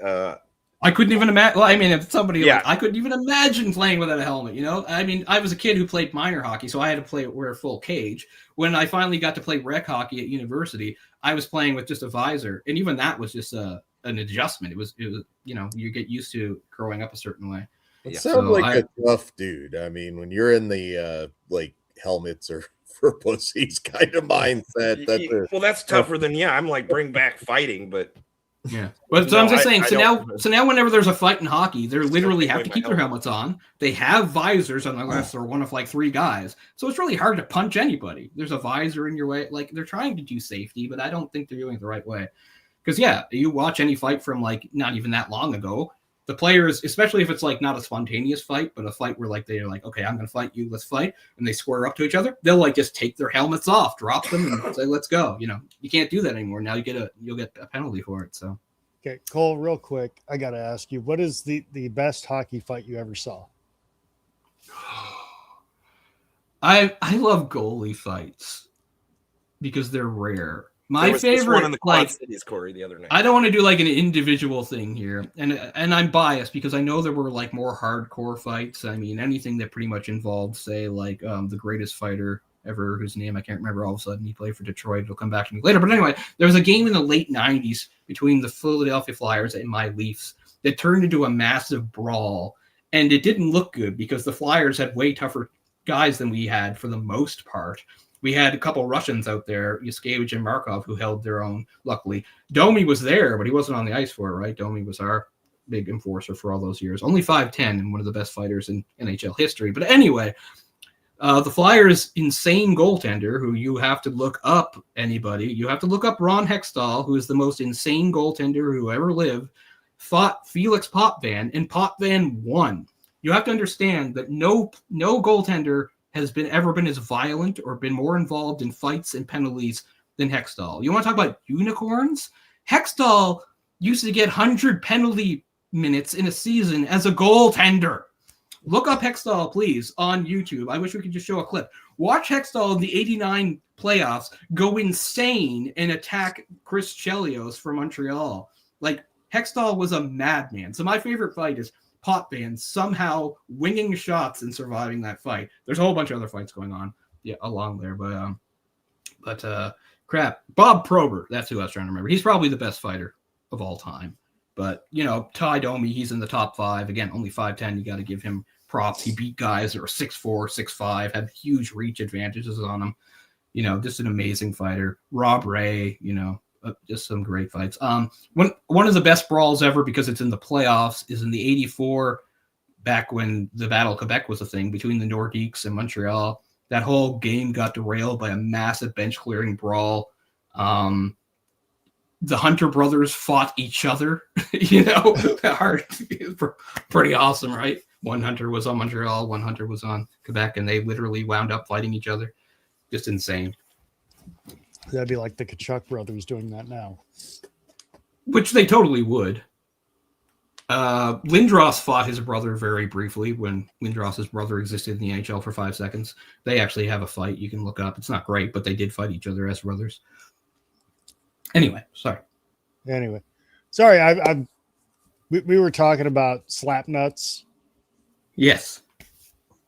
Jess? Paul Newman. Out. There's Domi going back. Stone dropped the stick. Domi had control of himself. Is this what you're there's talking Domi about? as a Ranger. What? Well, that is Ty Domi. Yes, he was a Ranger before he was a Leaf. He was also briefly a Winnipeg Jet. Ty Domi's son plays for the Leafs right now, Max. He's not a fighter like his dad, but he can throw. Like, he actually has more skill, but he can throw. See, like Messier, there's no player in the league like Messier now. There's no such thing as a player like Messier. There's Alex Kovalev, one of the biggest wastes of talent in the history of the NHL. Alexei Kovalev? Yeah. He was an amazing talent. He was incredible, but he only had like 3-point-a-game seasons. This is a guy that should have been like top 5 every year, but he only felt like it every once in a while. I like Kovalev. I'm just saying, if you want to talk about a waste of talent, somebody that like did not live up to their potential, Kovalev. His skill was insane, and he mostly didn't produce. I love that game. I liked how in Blades of Steel, like the loser of the fight went to the penalty box. That was like the best. That's what should happen. You lose the fight, only you go to the penalty box. So awesome. They knew what they were doing. Fight.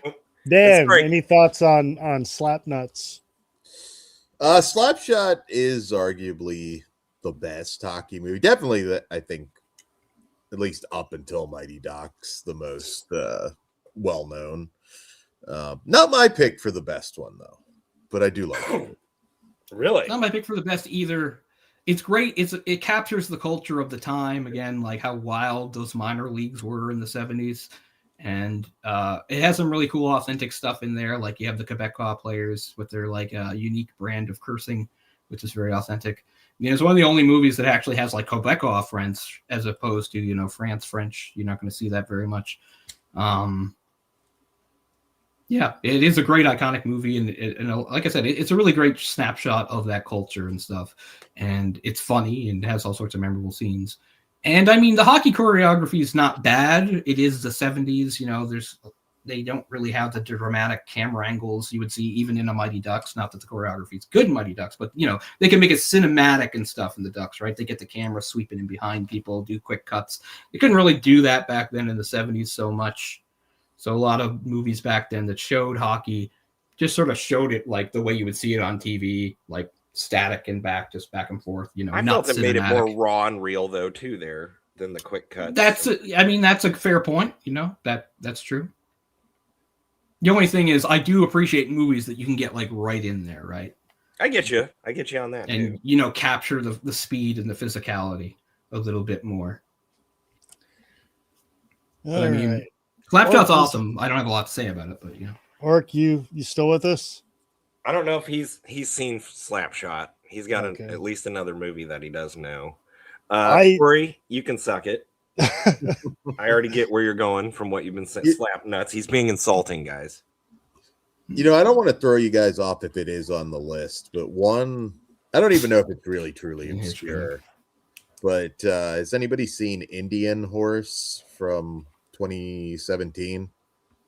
I know what it is, but I haven't seen it. It's a good movie. It's Indian Horrors? Indian Horse. Horse, as in the four-legged animal.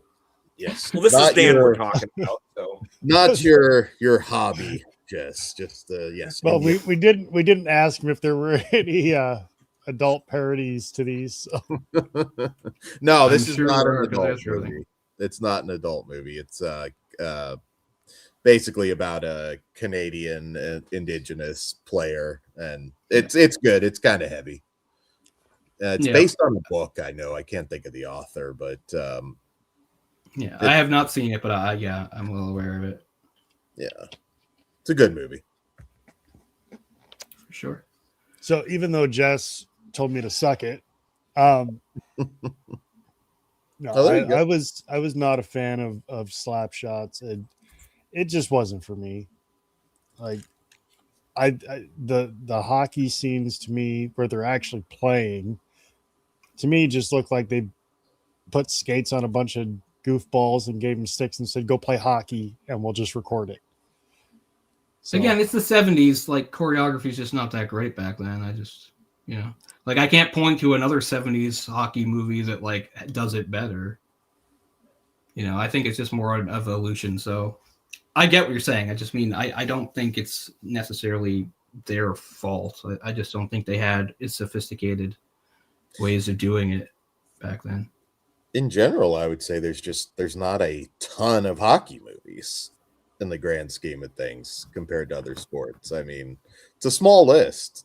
It's a ton of football movies, even more baseball movies. But I mean, I will say there should be room for more movies about kids playing. Like Mighty Ducks shouldn't be the beginning and end of it. There should be more stuff. There's more to do there.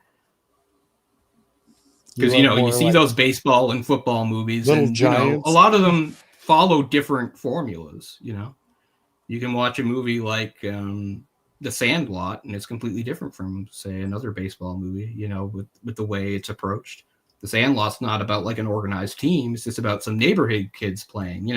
So I feel like there's a lot of things you can do with sports, and you can certainly apply that to hockey too, that they kind of haven't gotten to yet. But I've seen quite a few. I liked what they did with Little Big League personally, but we'll I like that movie too. We'll do that whenever we cover baseball movies.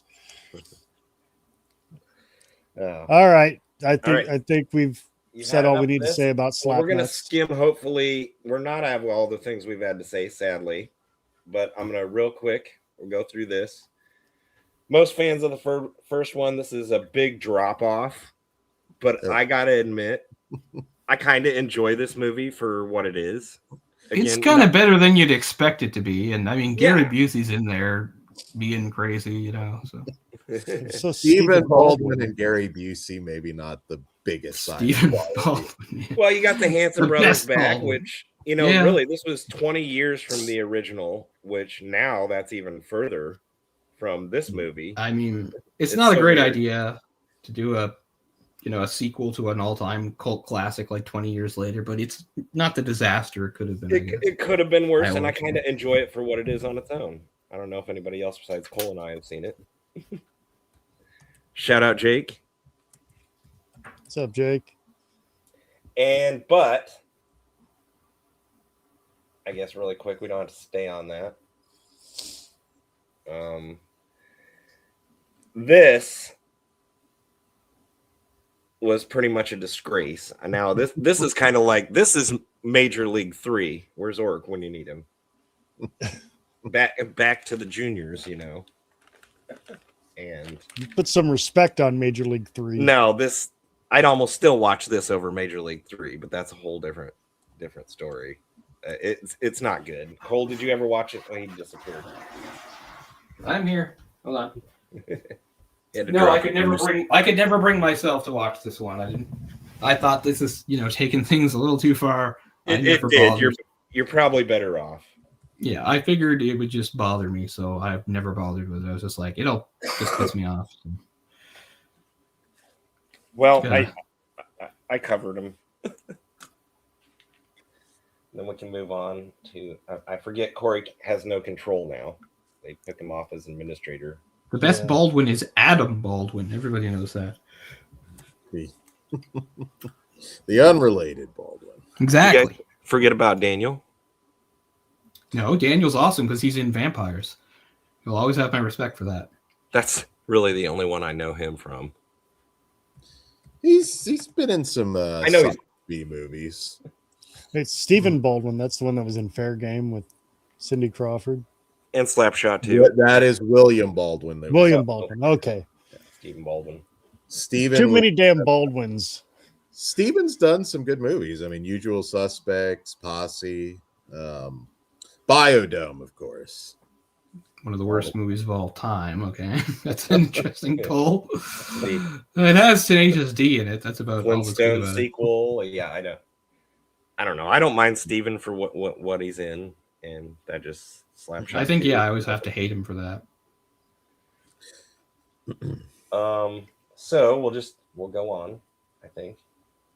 Let's go on. Because I did not see it.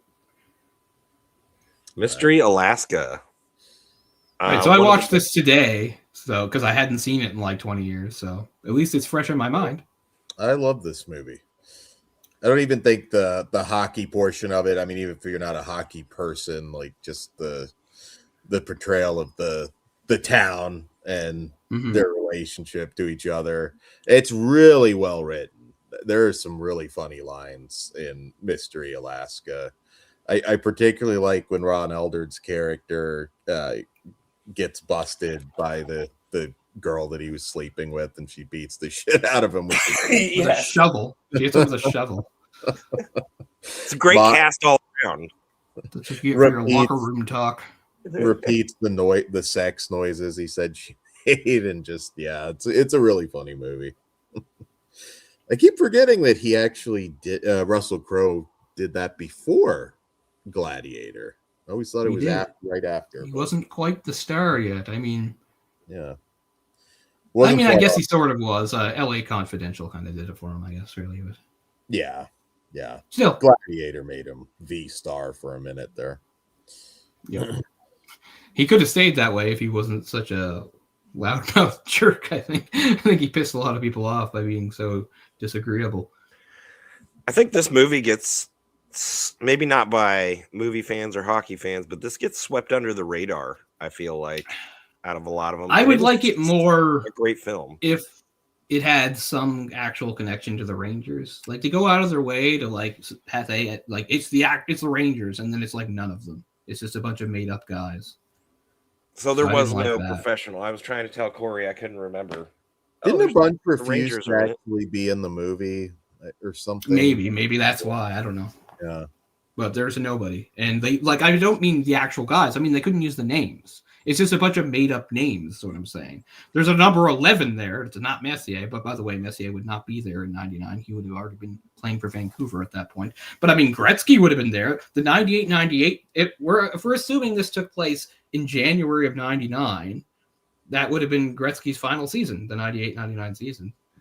So it's hard for me to watch it and look at and realize, I get it. It's like a fictional world, but they actually mentioned Gretzky in the movie. I watched it today, and there's a part where they're watching like Sports Center or something, and Gretzky is mentioned. So it's like, okay, you do know that he is a Ranger, and he should be there, So no, the Rangers are just an entirely fictitious group of he's still with Edmonton. Wouldn't that be nice? Isn't the movie based on some early 1900s game or something, if I remember right? It's been... Well, I think their tradition is based on something, right? They have something called the Saturday game, which I didn't understand either, because I was like, who do they play? Are they playing each other? It's never mentioned. Yeah, they play each other. So they just play each other. Game. Loosely, and I guess it can make sense because they say they only play 4-on-4. So, because that's the other thing, they're facing the Rangers. They don't even have a full team. They got one goalie, which I mean is good enough for one game, but wouldn't work for a season. But for a one game up, but I mean, they even mentioned the Rangers have 4 full lines, and they don't even have, I don't think, 3 full lines. I don't know. Again, if people need to be filled in for this, but hockey is played with 4 lines of forwards and 3 sets of defensemen, and you might have an extra forward or an extra defenseman dressed. So, but the minimum, so you don't, forfeit, is you've got to have 18 skaters. You have to have at least one goalie and 18 skaters, or you cannot play. But obviously, and I mean, they do try to talk about how different this is. They're saying, we play pond hockey. We don't have boards. We don't have lines. We don't even have refs. And now suddenly, they do make a point of that, at least, which I appreciate to a certain extent. Yeah, it's a weird concept. It's a weird concept because, you couldn't even get like an ECHL team to come do this, let alone one of the original 6 NHL franchises. Well, just it would be a crazy part thing of the to plot too, kind of. I know. Hard it is to get them, and like Dan said, the movie around it too. There's a lot more courtroom stuff than you might expect for a hockey movie. I'll say that. Don't say that because you'll give people the wrong image. I wouldn't say it's got too much. If you like quirky small town stories, I think it'll work for you whether you like hockey or not. I mean, of course, Jay Roach directs this, so you get Mike Myers making a small, not a cameo. He was the commentator, which I know is Jay Roach was his director, right? He's friends with Jay Roach. Jay Roach is director of Allison Power movies. So yeah, so you Dan, do you understand what Mike Myers was doing in the movie? Do you understand what he was doing? I know it's based on Don Cherry, basically. Okay, yeah. Okay. And he's a big hockey fan too, right? And I actually got to talk to Jay Roach about this. It's been enough years. It's been over 20 years. I think I can mention it. I taught his 2 boys in it was a summer film school for young, a lot of them celebrities kids. And here you got some major directors, their kids in this film class why am I teaching, Jay Roach, Sam Raimi's children film? So that was pretty crazy, but I did get to talk to him. Wonderful guy. Got to talk about Mystery Alaska and tell him how much I appreciated that.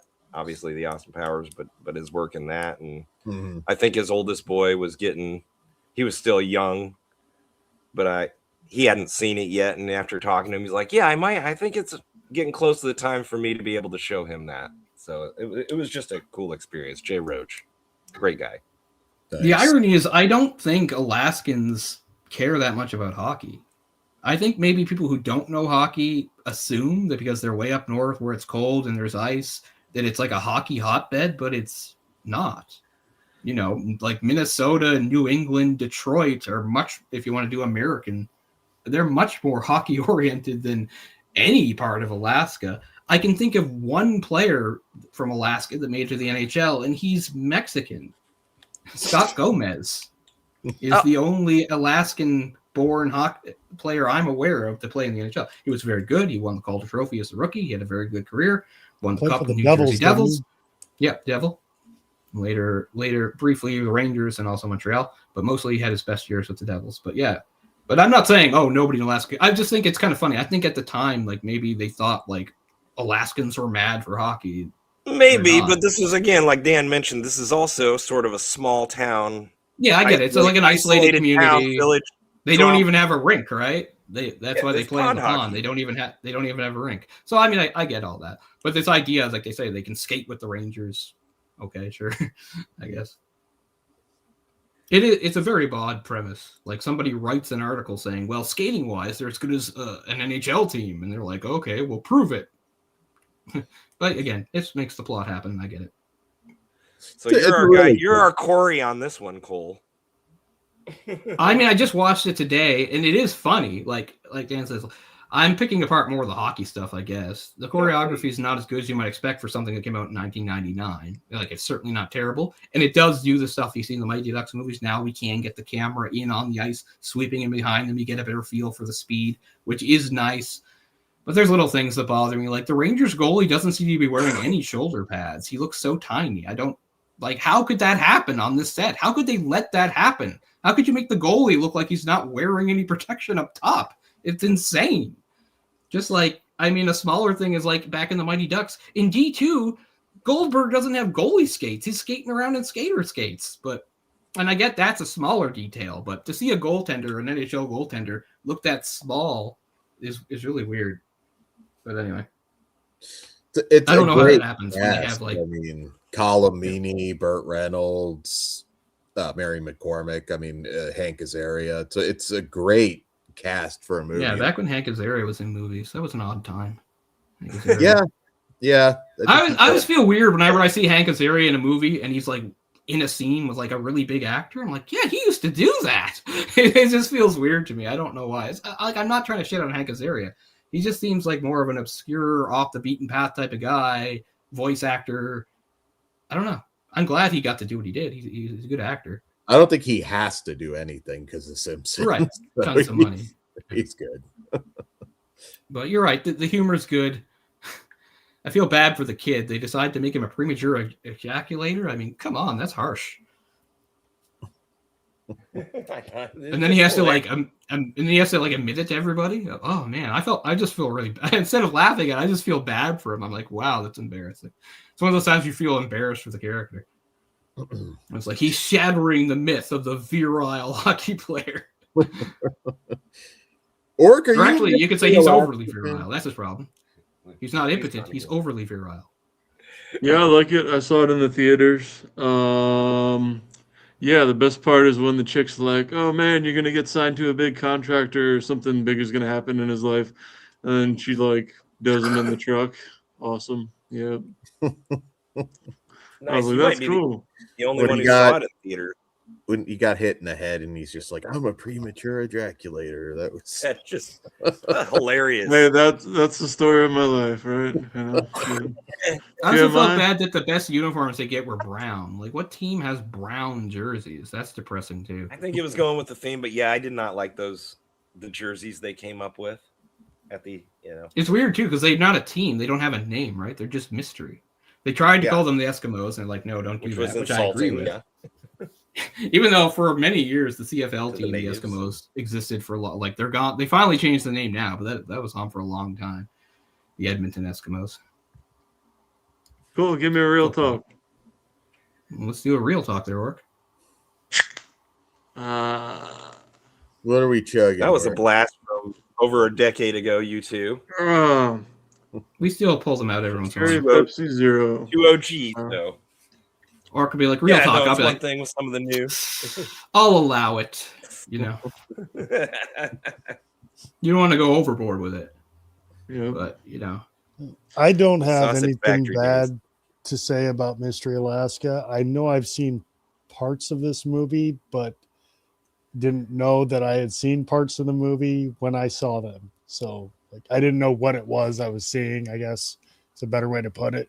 It's a good. I mean, on paper, it's different than what you actually see, I guess. Like Burt Reynolds doesn't really do that much. I expected him to be a more animated coach. He's just sort of more of a stoic, frowning coach, which is fine. Those exist. It's just kind of not what I expected from Burt Reynolds. It felt like they were underusing Burt Reynolds. He's a very stern judge, and then he was sort of a very reserved coach. He was really hard on his ginger son. Yeah. For whatever reason. He was riding a bit of a comeback because he had striptease, boogie nights. He was having a good few years, but yeah, he is a little somehow recovering from Cop and a Half. yeah. I liked Cop and a Half. I saw it in theaters. Oh, you suck. Cop and a Half. Oh man, I love the 90s, and Cop and a Half is one of the worst things that happened in the 90s. When I was a kid, maybe. I haven't watched it. What comes after L?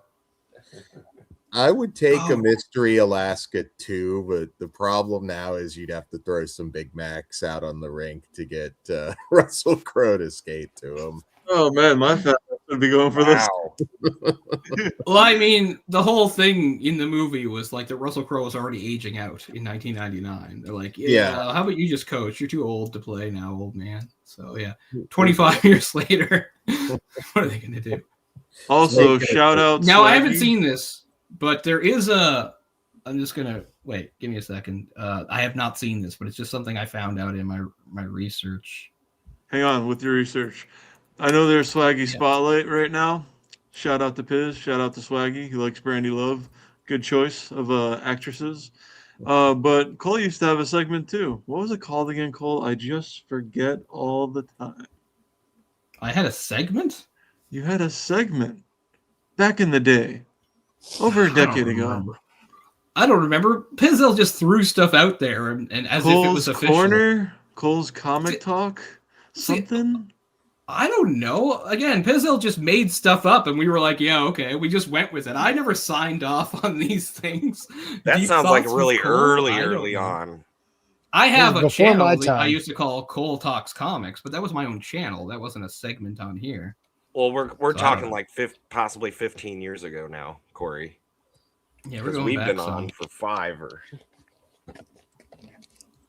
Oh, yeah. So there's a Soviet film from 1965 called The Hockey Players. It sounds really interesting because it's all about like this team of guys and how they've been playing for years and like people want them to quit because they're too old. Sounds pretty cool. I wish I could track it down. Plus, I couldn't find any actual Russian hockey movies to watch. You know, all the hockey movies I've seen are Canadian and American, unfortunately. And, you know, we're not the only countries that love the sport. So that needs to be rectified. There is a nice mini-series about Björn Salming, though, that's, you know, a lot of it's in Swedish, which is pretty cool. I'd recommend Never even knew that was a movie until you just mentioned it. The Hockey Players? No, I didn't know about it either. I found out about it only a little while ago. There's another one called The Rocket. That one's a little, maybe 20 or so years ago. That's one of my movies. That's on my list. We will get to that one. Oh, okay, sorry. Kory, I do recommend seeing Mystery Alaska or rewatching Mystery Alaska. I will at some point. We'll enjoy it. It's a good quirky time. It's not a super great as a hockey movie, but I guess it's good as like sort of a quirky sports movie. The characters, you know, nobody has super long screen time, but they make their impact. They're kind of funny. They interact. You know, I get it. Great fucking hockey movie, but you know, it's no slap shot. But it's weird too, because like spoilers, they do lose. Now you just sold me on it by saying it's no slap shot. They do lose, and I remembered it wrong because I remembered that I thought they tied. I thought they did tie, but they actually do lose. So it's kind of like the original Rocky, right? It's like they went the distance, they lost, but you know they didn't disgrace themselves. You know, it also starts out really weird too because they go up 2-0. Like that almost never happens in these types of sports movies, right? In sports movies, in the finals, the bad guys always score first. I don't care what sport it is, you know. But in this, they actually the good guys go up 2-0 and blow their lead. So that's kind of different. I'll give that some credit. Yeah. Well, right. I love it. I think it's great. Check it out. Goon. So this is like the brainchild of what's his name? Seth Rogen's friend. Yeah, Jay Baruchel. Baruchel, yeah. Baruchel, yeah. Who's a really cool guy, and I give him credit because he's always, you know, repped the Canadian roots. Like here in Canada, right now. Cole? Yes. Yeah. I know that's the thing, right? He and Seth Rogen go way back. The difference is Seth Rogen kind of went full American, and Jay never did. But like right now, like in Canada during these Olympics, we've got commercials that he's in. Like, cool. I saw the American commercial that has our friend John Hamm. Do you guys see that commercial? Okay, so there's a commercial in the U.S. It's not in Canada, but I saw it where John Hamm. It's before the Olympics. It's John Hamm in the locker room with the players. They're supposed to be Team USA, and he's trying to hype them up. And they're like, one of them's like, Canadian tears. That's what we're after. And he's like, really? But they're so polite. And they're like, not anymore. And they show like all this footage of like us fighting last year at the Four Nations. Because John Hamm's always been a big hockey fan, if people don't know. But anyway, we have a similar thing going on with it's not quite as antagonistic because we don't do that, but it's him in the locker room with Team Canada. Jay Baruchel. But anyway, Goon, yes. Haven't seen in a long time, but it's definitely a throwback to like something like Slapshot. It's funny because like it's the one exception. At one point, I think Sean William Scott, I don't know if it was an IMDb or Rotten Tomatoes thing, but statistically, like he was the most hated actor as far as just critic reviews go, and that was like the one exception. I think he's a talented guy, but I never had a problem with him. Wow. I love American Pie, but yeah, that was like a thing at one point. Like he was just statistically, like critics just hated his stuff, but Goon was an exception. Oh, I didn't either. Yeah, I didn't have a problem either. And with him in hockey, I rented this week. And Liev Schreiber, does that pronounce that right? Liev, actor. Yeah. Mm-hmm. We rented this when there was still the last few video stores, mom and pop video stores in LA and Glendale, where I lived. And my wife and I enjoyed this first movie quite a bit. Thought it was hadn't been this good of a hockey movie to me in a while, or that I had seen. So there's definitely some things that stand out about it. Like I like that Jay put himself in the movie but he plays like an American. He plays like a Boston hardcore hockey fan, right? He's like got the Boston accent, and he's right. He's got this. I like that. I think that's cool that he's like repping a different sort of hockey fan from what he actually is.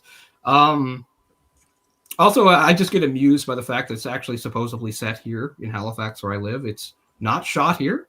There's only one shot in the entire movie that is Halifax, and that's an outside shot of the rink, which is Scotiabank Center here. There's a shot of like it in the snow. It's sort of like a brick building, the exterior. That is the rink here. That's where the major junior team, the Mooseheads, play. Colorado Star, Nate McKinnon, who's on Team Canada right now, one of the biggest stars in the NHL. He was a Halifax Moosehead. He's from here. He's from Cole Harbour, just like Sidney Crosby, two amazing superstars from the same small community outside Halifax. And Brad Marchand, too. 3 Nova Scotians, all from pretty cool. But anyway, my point is the movie is set there. He's playing for a fictional minor league team in Halifax, but that's the only shot of Halifax. I think wherever it was shot is not here. Stock footage. Still, I appreciate that it's in Halifax because not many movies are, so that's kind of cool. Losing my voice. I remember seeing the DVD at Walmart, and I am now kicking myself in the ass for never picking it up and not seeing it sooner. I love this movie. This movie's fucking hilarious. All the fucking hockey shit looks so much fun. Like to me, it actually captures like when Laflemme's going down the ice and he's twirling around and avoiding getting hit and all this other shit looks amazing. And then the fucking beauty and the violence of every fucking fight that they show is just really awesome. I love this fucking movie. Fuck Slapnuts. This is the best hockey movie. No. I mean, I don't know. It John borrows Williams a lot Scott's from better than Paul Slapshot, Newman at hockey. Possibly. I agree, Ben. I love Sean William Scott, but that was a thing. I do like the movie.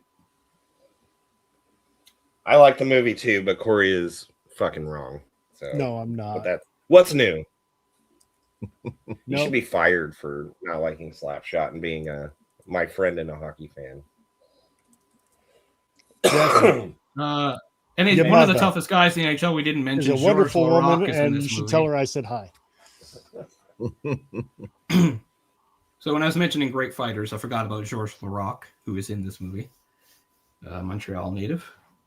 He's very easy to see. Big, tall, black guy with kind of sometimes has dreads. Oh, really Stevie friendly Wonder guy. on steroids. Okay, yeah. Yeah, I guess so. Yeah, but yeah, definitely one of the great fighters. One of the last great fighters. It actually makes sense because like Goon is actually sort of about that, right? They say like the next one's like what, the last of the Enforcers, because that's like what I said, that the Enforcer has really died out. It doesn't really exist at the NHL level anymore. You don't really have enforcers anymore. You have guys that will fight, but it's not like their job. There used to be guys where that was their main job.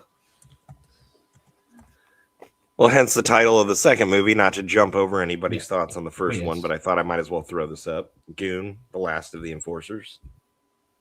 I'm also impressed that Liev Schreiber is actually like can be intimidating in this movie. Like in most movies, he just seems like such a pleasant fellow that could never be scary or anything. He's actually fairly intimidating in the movie, so I give him credit for that too. He's a good actor. He's a very good actor. I'm sorry, it could be my old age. Didn't he play Cotton Weary in Scream? No, he did. He did, but there's nothing scary or intimidating about Cotton Weary. He's just a guy. He was supposedly was the original killer. Yeah, they framed him. Just saying. Anyway, but this movie is awesome. Hey, it's got one of the most romantic lines I've ever heard in my entire life. When the female lead looks at Sean William Scott and says, "You make me not want to sleep with a bunch of guys." Come on now. Yeah. How does that not tug at your heartstrings? She's a keeper. Definitely not Brandy Love, right, Orc? I wonder if like Sean William Scott got into this because he knew Eugene Levy. Do you think? Not Brandy Love, nope. Maybe Lisa Ann. I mean, Eugene Levy's in this movie, and of course they were together in American Pie movies. Yeah. So I just wonder. That worked that way. We need I don't think more. Jess brought up that Eugene Levy's in this movie. Way to go, Jess. You know what else is in a mystery in sadly Alaska? forgot. Yeah, he doesn't have a Eric huge Palin. role or anything, but he's in there. Go ahead. What? Or Yeah, he was a really bad Sabretooth. He was a terrible Nothing. Sabretooth. Terrible Sabretooth. I don't know. I'm not blaming him. First one's a great hockey movie. It's definitely not better than Slapshot. The second one, I think, does drop down a little. I was pretty hyped up to see it, so that might have not helped. I don't remember the second one very well, unfortunately. It's not as good as the first, although it's better than you would think. I mean, Yeah, for it's something not awful. I need to see enjoyed the both second again. one. Yeah. Honestly, I need to see both again. For something Great. that was probably never meant to have a sequel, it's not bad. It's better than Slapshot 3. Yeah, okay. Easily. Better than Slapshot. Like what Oh, yes. Dan said, it's better than Slapshot. 3. So the team is the Yeah, all Halifax three of them. Highlanders. It's better Back than to the all minors. three of them. So there's a Halifax Highlanders. That's kind of cool.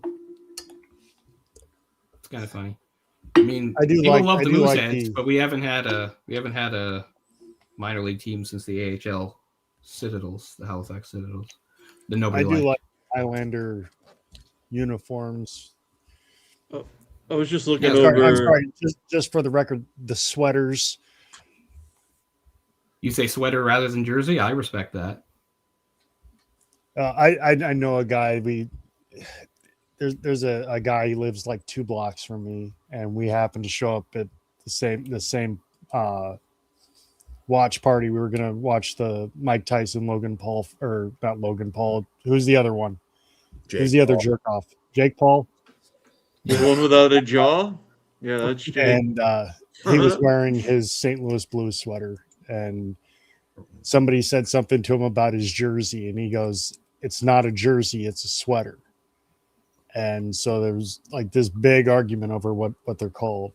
And so I'm like the only other hockey fan there, so I'm like, it's actually a sweater. Yeah, I know I say jersey in certain thing, but I totally am on board with that sweater. Yeah. I think. I mean, hey, I'm one of those Canadians that grew up reading the classic book, The Hockey Sweater. Every Canadian kid knows that one. About the kid who's a Montreal fan in Quebec and gets a Toronto Maple Leaf sweater as a birthday present, and it ruins his life. Isn't that required reading? Pretty much, yeah. I'm I adding would that to and my, one thing I to my forgot wish about. list on Okay, Amazon. I gotta add that. Thank you, Cole. okay. So looking at the stuff here, like TJ Miller's in this. I don't even remember, but I see that Alicia Cuthbert's in here. Does anybody know Alicia Cuthbert's link to hockey? No. Besides being Canadian, I don't know the hockey. League. Did a porno Okay, in a hockey jersey? she's married to former NHLer Dion Phaneuf. Oh, Oh, okay. Well, lucky bastard.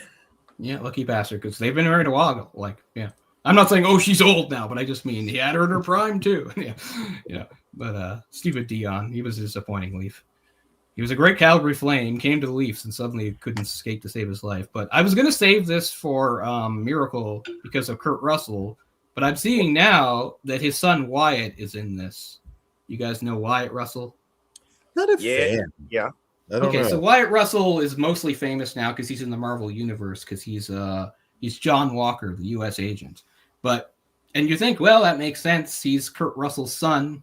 He's going to be an actor, but he didn't want to be an actor. He wanted to be a hockey player. Kurt Russell's son Wyatt played in not Major Junior. We're talking about levels. He played in the level below Major Junior in British Columbia in the early 2000s because his family moved to British Columbia so he could play there. He was a goaltender, and that's what he wanted to do. But that was kind of the best he could do. He played a year there. And then he played over in Brampton, I think, over in Ontario, and had some games. But I don't know if an injury stopped him or if it just like realized he wasn't going to go any further. But that was his ambition. He was a goaltender, and he doesn't have much to connect to the NHL. He did play in that British Columbia team. He had a teammate named something Seabrook, who was the brother of longtime NHLer Brent Seabrook. So there's about as close as old Wyatt got. But yeah, Wyatt was not, that was Wyatt's original ambition. He wanted to be a professional hockey player. Didn't make it. So he got to fall back onto the family business of acting. Can't feel too bad for him. Maybe making more money now than he would have in the NHL. Who knows? He's doing well. But yeah. So I did not realize Wyatt was in this movie. It's interesting because he's not playing a goalie in this movie. But a goalie is what he was. That is curious. Were we done with Goon? Because honestly, that was the next one, Cole. I was just pointing out some facts because I can't really remember what happens in the movie anymore. It's been too long. I need to see both again because I like both. I need to see them again. I enjoyed the second one. I do admit that the second one there's a drop off from the first one. I mean, that usually happens. I agree with Dan that the second Goon movie is better than all 3 Slapshot movies. So I don't know. You wouldn't have Goon without Slapshot. I think that's fair to say. You can't. There's no way Goon exists if Slapshot didn't. Agree. It borrows quite heavily from. I'm not saying that. I'm not saying you're wrong on that. I'm just saying it's better than all 3 Slapshot movies. I guess so. I mean, we wouldn't have Terminator 2 without the first Terminator, but Terminator 2 is better than the first Terminators. Yeah, but that by a little bit. You can tell him to fuck off, Cole. It's fine. Maybe by a little bit. People forget how good I do like the Goon movies more than I like Slapshots for real, but well, obviously it doesn't sound like you like Slapshot at all. Just because I harp on it just because I know it gets to Jess and yeah. Well, you don't have to convince me about Goon. I like them both quite a bit. I just can't. Yeah, I just haven't like seen either. I haven't seen. Oh, James Duthie's in this. I know that's a name that means nothing to you guys, but James Duthie's one of our sports guys. I hear an Agadaga. I might have to let her out. Oh, I can see the Agadaga. All right, so Slapshots 2. Fuck, you got me all Goon 2. 2 thumbs up. 1 thumb up. It's all right. It's a good movie. All 3 Slapshots movies. 2 thumbs down. No, you can't put them all together because 2 and 3 aren't really even. No, you can't compare that. Slapshot, possibly, and definitely possibly the greatest, but definitely one of the greatest hockey movies of all time. Here's a fun one for you, Cole. Scene Bean. Remember that one? I look at Sean William Scott, and I look at his filmography, and really I watched basically from American Pie up, which was 98, 99, or I think that, and then what's it called? What's the one where they go through the drive-thru? Help me out. Dude, Where's My Car? Dude, Where's My Car? Thank you. In the drive-thru, guys. From 98 through 2002, that's really all I remember him from, even though he's been in tons of stuff since then. Yeah, he has, but that really was his era. Maybe a little further than 2002. He was in The Rundown in 2003. And the last thing I remember seeing him in was the Kevin Smith movie, Cop Out. And then he was in Jay and Silent Bob Strike Back too. It was I completely forgot he was in that. And now you can see him on Shifting Gears with Tim Allen and Kat Dennings. Oh God, no! Ugh, Jesus. And then not a sitcom person anyway, but I don't know how old the comment from Akers is here, but they have me a right wing, but no, I was a defenseman. To the point that back when the years I didn't play rep, when I played in, house leagues, which is, just for fun and you didn't have to make the team. I can remember at least 2 years in a row playing for a team where if you played in house league, one of the things they might do for last game of the season, since it didn't matter, was switch everybody's positions. So it was a big joke to make me play center because I hated it. So yeah. Acres of Moose, I respect the putting me as the number 1 out of both 2 defensemen, in the first line, but I'm a bench warmer. That's what I've been my whole life. Yeah. Yeah, not being able to skate very well would probably hamper you. It goes without saying that hockey's my favorite sport, and that's one of the main reasons, right? It's hard. You have to skate before you can do anything else. I don't care if you can shoot or puck handle or have if you can't skate, you don't have shit. So you can't just go out on the ice and play hockey. You have to learn how to skate before you can do anything, which I totally respect. Basketball's hard, football's hard, but they're all hard, but you just walk for those. You don't have to learn how to run. You know how to run, but you got to learn how to skate or you don't have anything. So highly skilled game. I agree. I get into arguments with the guy at work all the time because he says soccer's so hard. I was like, fuck soccer. Soccer is something you do when you're walking down the street and you're bored. I mean, I played soccer and hockey, and they're both cool. But I mean, I loved playing soccer, but I don't enjoy watching it. Soccer was a blast to play. I really enjoyed it. I was on teams and stuff, and it was fun. But I don't really get much out of watching it. Kind of like I loved playing jazz, but I don't really listen to it. But back when I used to play sax a lot, I was in jazz combos, jazz bands. Super fun. But people would then ask me about my favorite jazz stuff. I'm like, I don't know. I don't really listen to it very much. I just like to play it. So it's kind of the same thing as soccer. But everybody has their tastes. Some love for hockey jerseys in the chat over football jerseys. I hate to ask, but what's the difference? I've never understood that football jerseys don't put their logo here. They put the numbers here. They don't even have a logo. Like, you already have a number on the back. You don't need it on the front. So I don't understand why hockey jerseys and football players' jerseys aren't exactly the same. They should be. Sometimes they put the logo on the sleeve, and then but I mean, it's the main spot is on the helmet. Yeah, I never got that. I was like, the number's already in the back. Why do you need it on the front? I never got that. It just seems like an odd choice. So yeah, that's why easily I think hockey ones are better. Because football leagues are ran by morons. I mean, football has some good logos, right? I like some of the NFL logos, but you don't get to see them as big as they should be. Hockey and football overall are the best, but if you want the most OG classic look, especially if it's authentic, and it's like a really nice jersey, baseball wins hands down. I don't care what anybody fucking says. And then if it's hot as fuck and you live in some place like Phoenix, Arizona, like NBA jerseys are the best way to go. I've tried my best to be respectful of other sports, and I'm not going to hate on baseball, but I will say that baseball player uniforms look like pajamas. That is, and this is what I want you to talk to Kory about. For it could be literally a whole 12-hour. Come on now, like you know my show. Journey with the stupid. Wait, hang on. Wait, before you go on that force me to tangent. respect for baseball with the stupid Blue Jays. The worst jersey. They got a shot. I was pulling for Toronto last year. The worst jerseys out of any sport played around the world is the biggest sport, soccer. They suck. They have a million sponsors, and I don't know why. It's just garbage. Trash. I like a lot of the international soccer jerseys, but like club teams, you're right. They're too cluttered. Yeah. Which is a problem with hockey jerseys in European leagues. Like, European leagues are full of ads too. And now we're starting to see it creep into the NHL, which makes me want to cry. I can't, like, how good is like an NHLer supposed to, like I don't remember if it's at the Olympics, but last year, remember, for the Four Nations, you remember that poor Team USA had Chipotle on their jersey? That is a fucking crime, if you ask me. It's bad enough seeing the Leafs skate around with the word milk on their helmets. That's fucking asinine, but I mean, Chipotle? Yeah, so I don't agree with any of these sponsors or ads getting onto that. Trojan condoms on your jersey. I mean, it'll happen. Blue Chew. Sponsored by Blue Chew.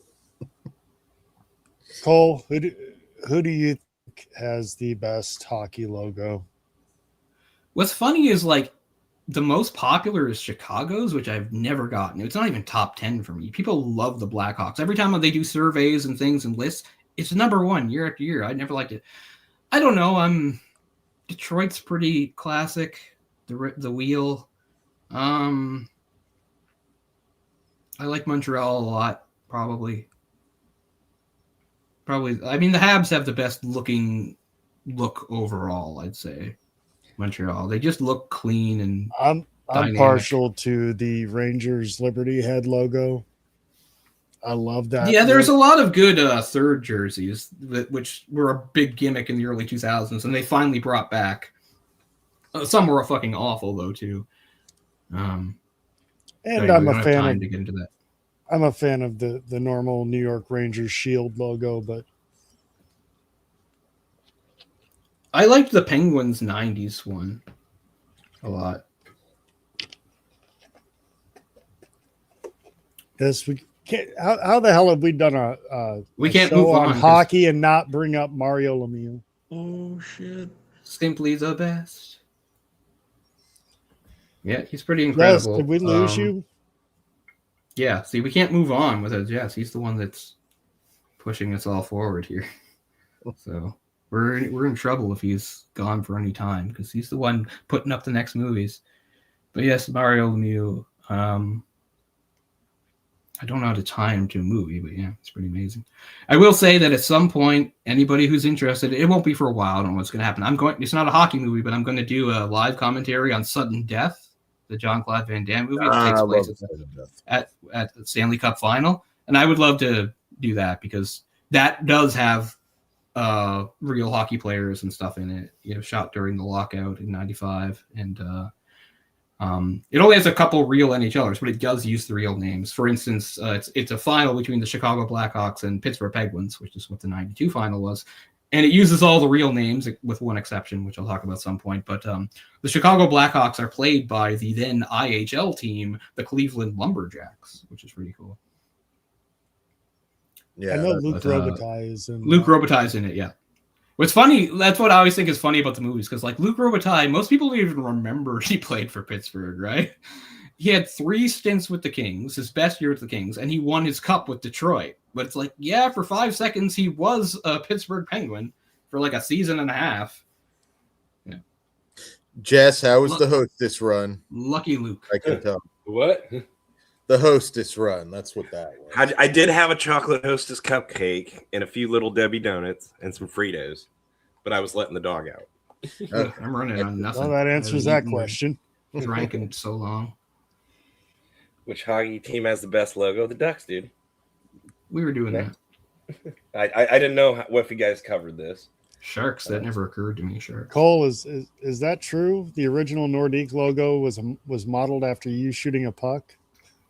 That would be some interesting time travel on their part, considering I was born about 8 years after the Nordiques were. Remember, the Nordiques existed in the WHA before logo. Like, is it just supposed to be an N with a hockey stick? I mean, I always think of the fleur-de-lis rather than that part, but you're right. Technically, it's that, not the fleur-de-lis. Right. So this is the one I would obviously have the most to say about. It's a shame that we're so far in. This has I don't know if this is the best hockey movie, I don't know. But this has the best hockey choreography by far. It's over 20 years old now, and nothing has even come close. The hockey choreography in this movie is the best. So if people don't know much about hockey or want to say what looks good, what looks realistic, this movie. Not only is it realistic, but it's actually based on the actual games they played. I've seen, 2 of the games, the gold medal game. I have that on a burnt DVD. I've seen it a million times. But I've also seen the Sweden game, which they show a little bit about. And they do literally recreate plays from those games very, very closely. It's astonishing because hockey choreography is a tough thing, right? You can't just make the puck do whatever you want it to do, no matter how controlled you want to be. So it's really impressive. They must have had to do so many different takes and stuff. I saw a little bit of the making of this movie. They had to do like a whole hockey boot camp. All the hockey performers were actual players, not necessarily like, big names or anything, but they were people with hockey backgrounds and stuff like that. Jim Craig, the American goaltender, he was doubled by was an NHL goaltender, Bill Ranford. People remember him as an Oiler. When the Oilers won their last cup in 1990 without Gretzky, Ranford was the goalie, not Ranford actually won the Conn Smythe as the playoff MVP that year. Never really got back to that level, but a great goalie. Maybe one of the last stand-up goalies. So he always said it was so weird for him as somebody who actually had represented Canada a lot to put on like the Team USA jersey, even for the movie. But it's a great movie. It's a great story. It's extremely close. They really follow history. I've seen documentaries on this. I've seen a million interviews with these guys and the team and everything. And the authenticity in this movie is like the highest. Like even not just for hockey. Like pick any movie like based on something real. Like this is right up there as far as those goes. As far as like the look, the sound, the locations, like the casting. Like it's crazy. Like the level of authenticity in this movie. I can't praise it enough for that. I enjoyed the movie. I do think that it's a bit of a shame that like the buildup is for when they played the USSR, but they still had one more game after that. So I mean, that's real. That's just how it went, right? Still had to get the gold, and they won it. I mean, that's the other thing, though. It could have been a huge letdown to like then lose the gold medal game, but they didn't. They won. I will also say that while as much as I love hockey, I don't like the Olympics. I don't like the fact that they stopped the NHL season to let NHL players play in the Olympics. Let the Olympics be for amateurs. I might enjoy that more, the way that they used to do it, but don't stop my Rangers from playing. The more hockey that you have on TV, the more it exposes the sport to the world, and I think you're doing more good that way. No, I don't think so. I think Olympics need to be the very best. So you need the NHL players. And I mean, again, if I have to give historical context to this movie, I mean, I'm not trying to, again, come down on it. I'm glad it happened. I don't want to change history. I'm glad it happened the way it did. But it's a weird thing, right? Because back then, not only was it not NHLers, what you said, it was amateurs. And the Soviets won a bunch of medals because they were amateurs because they were professionals in everything but name. They basically were pro players, but there was loopholes the way it worked, so they were considered amateurs, and they won a bunch of medals that way. And then the U.S. finally toppled them, which was nice to see. But again, if you want to get really weird about it, I don't know how their captain and oldest player, Mike Eruzione, was eligible. Mike Eruzione played 2 full years of the IHL before joining the team. How the fuck was he eligible? Doesn't make any sense to me. And the other thing is, I think, I don't want to take anything away because everything they said about like the matchup was true. These were unproven college players. Most of them were only 21. The oldest player was Eruzione, maybe 24. They were young. They were playing against Soviet players, some that were well into their 30s, that had played together day in, day out for like 15 years. They were the world champions. They killed everybody. So that is true. But the idea that like it was just a bunch of nobodies that beat them is wrong. Because if you look into those players, more than half those players went into the NHL. Several of them were outright stars. Neil Broughton wasn't the best player at the Olympics, but he was definitely the best U.S. player when all was said and done. He was the first American to ever score 100 points in the NHL. Their best offensive player during that time was Mark Johnson. Mark Johnson was great in the NHL. He had several 30-goal seasons. He scored for the Whalers and the Penguins. So it's not like they were just a bunch of fucking nobodies. Like, yes, they were young and they were unproven, but I mean, they were the real deal. They weren't just like some scrappy kids that were just like were totally overmatched. They were overmatched as far as like name recognition and experience goes, but a lot of them were really good players. Not all of them had huge impacts, but again, like Jack O'Callahan, he played in the NHL. He wasn't a star or anything. He was in there. Jim Craig got to the NHL, but couldn't do much. That, if you want to talk about a guy peaking for one thing, Jim Craig. Jim Craig was the main reason they won that medal because he played at a level that he would never again approach for the rest of his life in that tournament. He makes unbelievable saves at every turn in that tournament, not just against the Russians, against fucking everybody. He's just incredible. And he could never really recapture it, which is fine. I mean, that happens to all sorts of people in sports. But yeah, so again, not trying to knock anything down or anything like that, but I don't get how Eruzione was eligible because he had already been played pro. And this idea that they were just a bunch of like nobodies coming together is kind of misleading because a lot of them were very good hockey players, some who even went on to be NHL players. But anyway, still, it's really great, and it's a great story, and the story beats are real. They're not made up. That whole skating them to death in the rink in Sweden or Norway, that really happened. He made them skate for over an hour after the game. The rink guy really did come say, I have to close down and turn off the lights on you, and he's like, I'll lock up, and made them stay. That's 100% true. That happened. It's not exaggerated in any way. Jim Craig's mother really did die, and he had to play, with that hanging over him. The whole thing where I can't remember which player it is, but the guy that hurt his knee, and that whole scene where he like basically goads him into playing by calling him weak and everything, that really happened, So there's a lot of stuff they didn't have to manufacture or anything because it was super dramatic. So it's pretty cool when pieces fall together like that. Which made it for a solid movie, hockey movie, not just regular movie. Well, what I mean is you're so spoiled at Yeah, you're so spoiled that the real story is that good, is what I mean. Like, yeah, you expect when you're making a movie, even if it's based on something real, yeah, they're going to embellish and they might add some things. Like, they really didn't have to, because the original story is that good and dramatic. It is. Now, this movie didn't, like I was saying, I've only watched it for the first time on your recommendation, you guys, I think. Yeah. Cole, for sure, maybe Kory. That it didn't wow me. Maybe I've watched it too late because I've got so much loves of hockey. But it was a solid movie. I enjoyed it enough. But it didn't beat even Goon for me as far as really the movies we're talking tonight. Yeah, I know, surprisingly. Because I normally go right. Kurt Russell is so right good for this type of shit. I love Kurt Russell, and he's so Herb Brooks. He's great.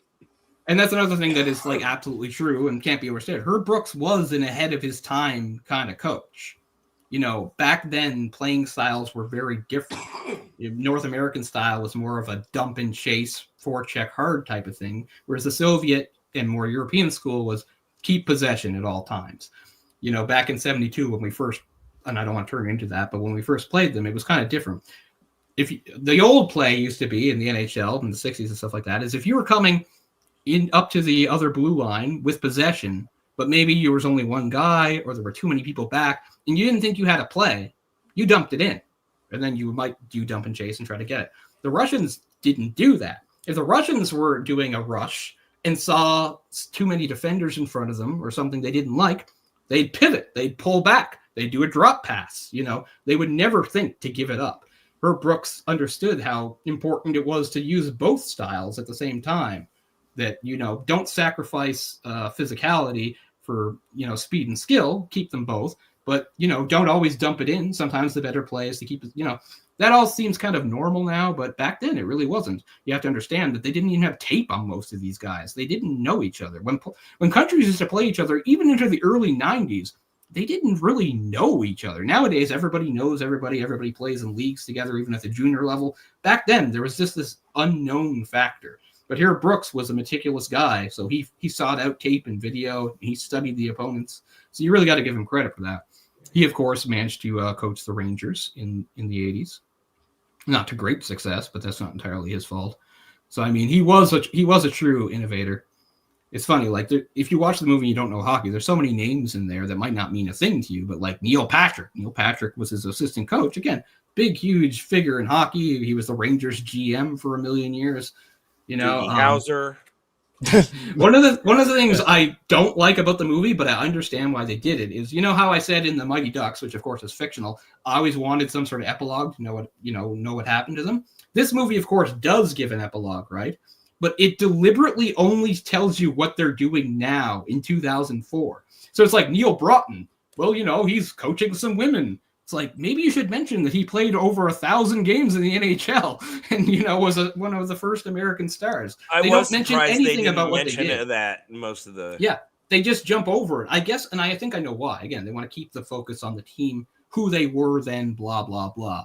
But I'm just thinking, again, some of these guys went on to have extensive, celebrated hockey careers, some at the highest level, and you're just jumping over it to what they're doing in 2004, which I think is kind of silly. You want to speak about having a good year. So, God, I can't remember his name anymore. Hold on. I just need to take a quick look at a list because I'm losing names. Defenseman. It'll jump out at me in a second. Oh my God, where the fuck? Oh, Ken Morrow. You know how good Ken Morrow's year was?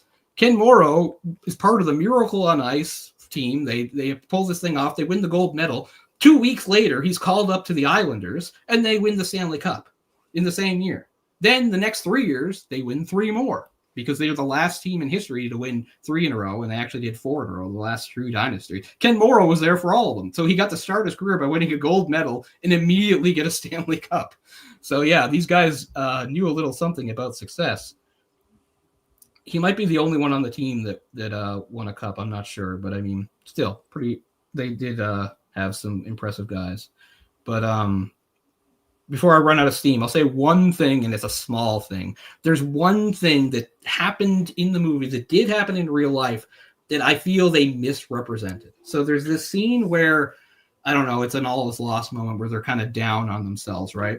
And suddenly Herb like calls up this other guy, right? This outside guy. They say he's having a great year in college and maybe he's going to be on the team. And now one of their spots is up for grabs. Remember that? People remember that, right?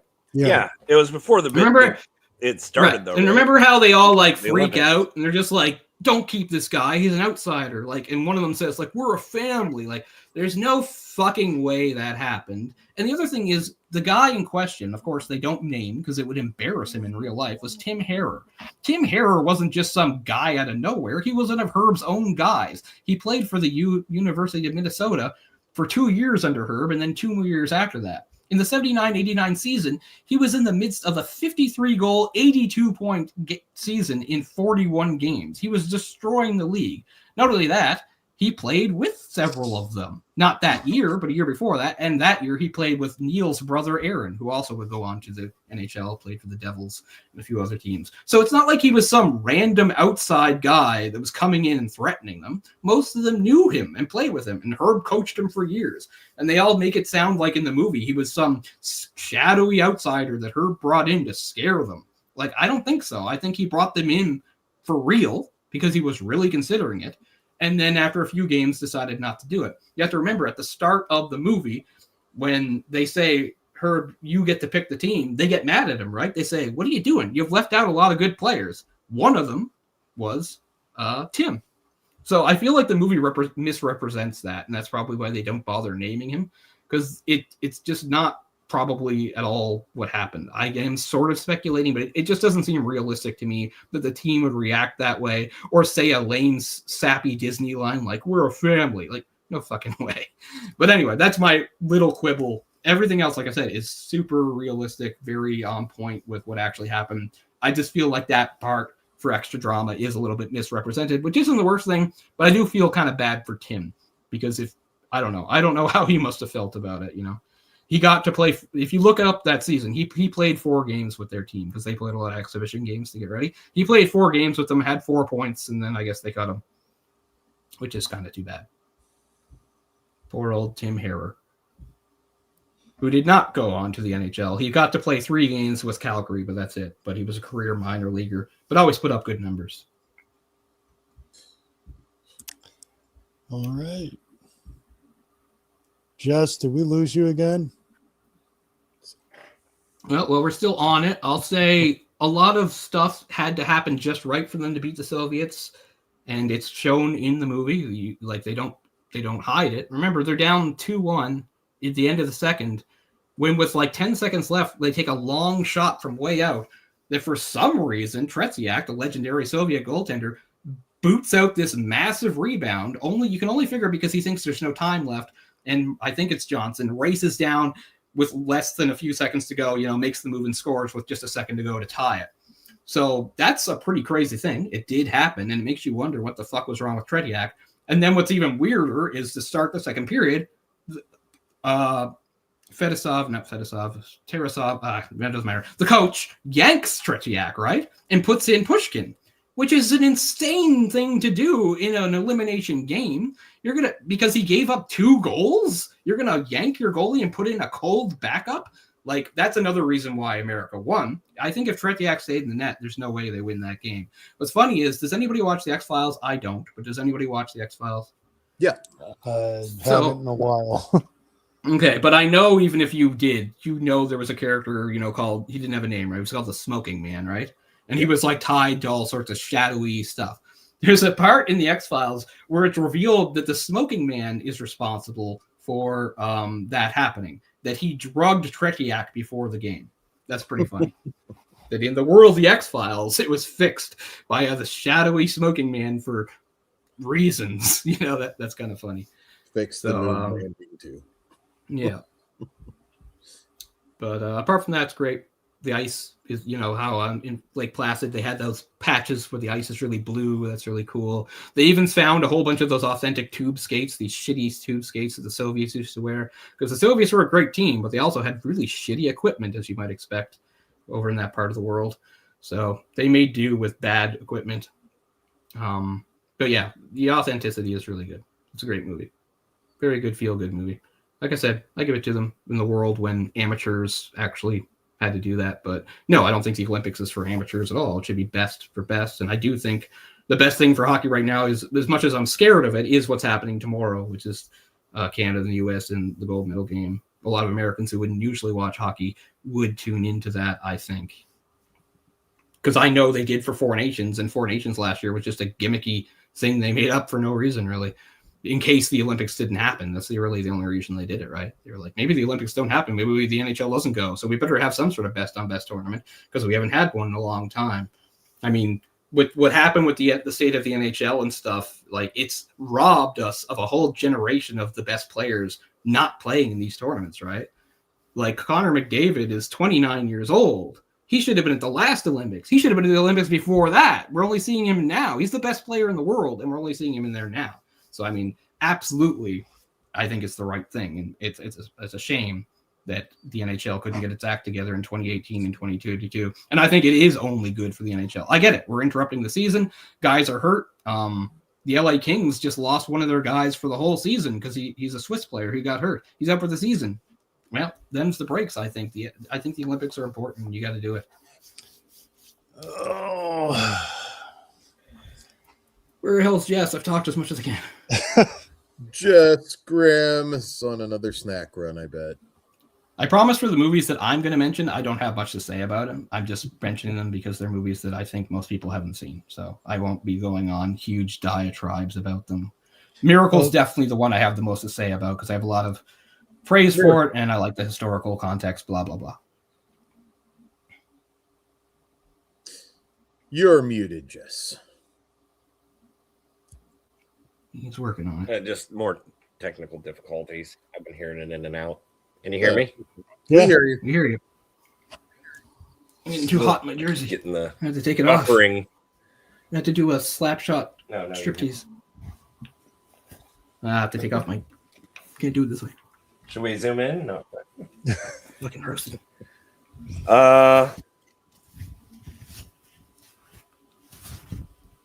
Did everybody get to say their piece on Miracle? My favorite player. I've seen it, and I did enjoy it quite a bit.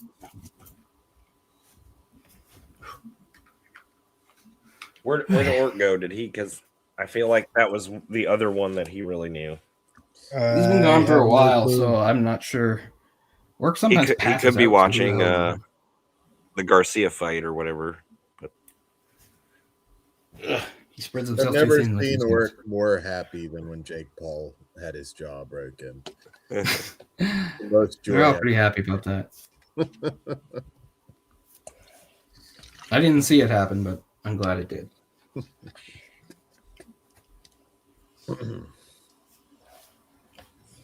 Anyway, I'm sorry I really hogged Miracle, but no, you're fine. Your expertise in hockey is one of several reasons why you're here, so that's just fine. I think we are getting into your picks of movies, which, in all honesty, I have not seen these, and I've only heard of a couple.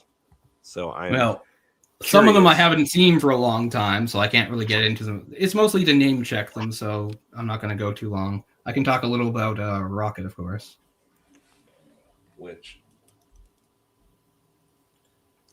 Right. So, I mean, that's a biopic, or however you say it, right? That's about Maurice Richard, the Rocket, one of the most famous NHL players of all time. The first NHL player to score 50 in a season, the first NHL player to reach 500 career goals, and, a fucking folk hero in Quebec especially. The movie is very authentic. He was still alive when they were making it, so he was there to, sign off on things. It's a French language movie, as it should be. Of course, there are parts in English, but, all of his scenes would be in French and stuff like that. So it's authentic for that. It has some NHLers from back then in there, including the annoying and controversial Sean Avery. He's in there. If anybody knows who Sean Avery is or what his deal was. Avery. Sean Avery actually got suspended for making off-color comments about Alicia Cuthbert, if you want to. If you want to tie that back in. You see, he dated her before Phaneuf was dating her, and he referred to her as sloppy seconds, and he got suspended. Because he didn't just refer to her that way. He said it to, reporters. Nobody asked him about it. They asked him about the game, and he just wanted to bring it up because he's kind of an asshole. But anyway, he's in it. A few other players from the days, and is Hendricks Lapierre? No, not Hendricks Lapierre. I'll think of it later. But anyway, again, it's been a long time since I've seen the movie, but it's good. I'll say it's really well done. Again, it shows like key moments in his life, including the day that he literally, this is true. Remember, this is the 40s, right? They're literally on one day, his friend needed him to help him move, and he like helped put a piano up onto like a 3rd story like apartment, like pushing a piano. He literally helped push a piano up the stairs, and then he had like a 5-goal game the same night. Like that happened. That's crazy stuff. They also show some of the controversial stuff, which was there was that. It's hard to say for sure, but there was definitely some anti-French bias in the NHL back then. So some people think to this day, Richard had at least, he couldn't do it with goals, but he at least had some assists, maybe secondary assists that were not credited because the NHL had an agenda for like a non-francophone to win. All right, Cole, hang on. It's a boot time, and I'm not sorry. Okay, I bet you one loon. Now you're talking. America will beat Canada today. I think you're probably right. Mark, you missed it.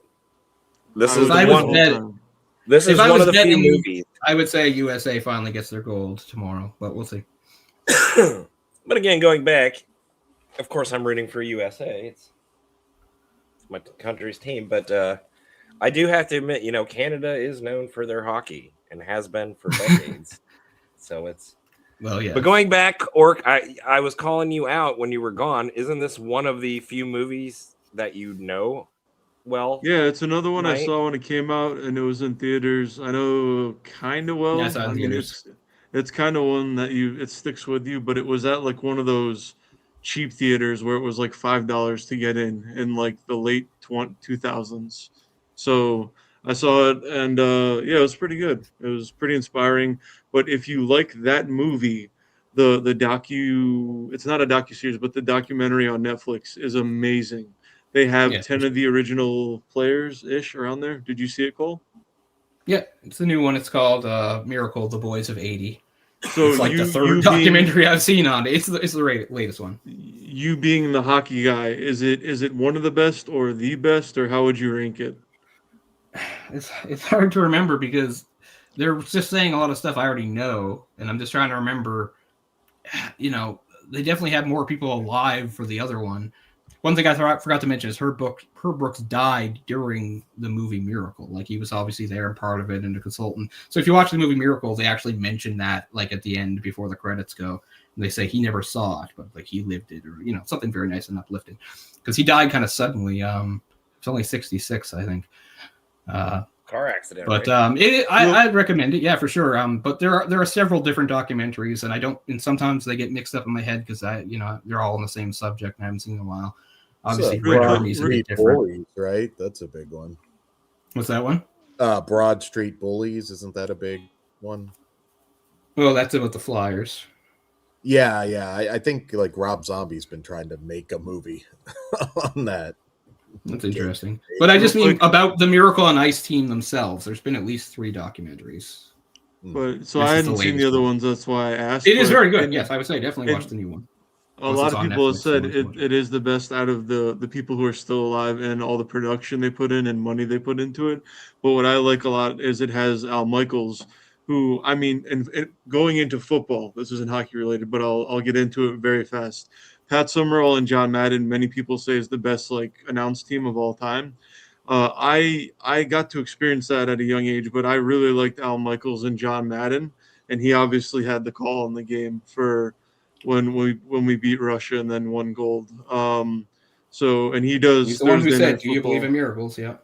Yeah. So he does Thursday Night Football with Kirk Herbstreit, which is like a really good. Who would be who? Yeah, he's the play-by-play guy, Michaels. So Herbstreit's the analysis. Yeah, but just anything that Michaels announces, he's kind of like Pierre Maguire, like for in America what we have. Was that his name? The guy who retired? No, Pierre Maguire sucks. Pierre Maguire's he's not a commentary guy. He was just an analyst, and he's annoying as hell. We used to make fun of him. Who the fuck was the guy who retired? That was an announcer. Like a play-by-play guy? He could be an analysis guy or a play-by-play, but the best one that America had has it been Michael's the whole time? Doc Emmerich?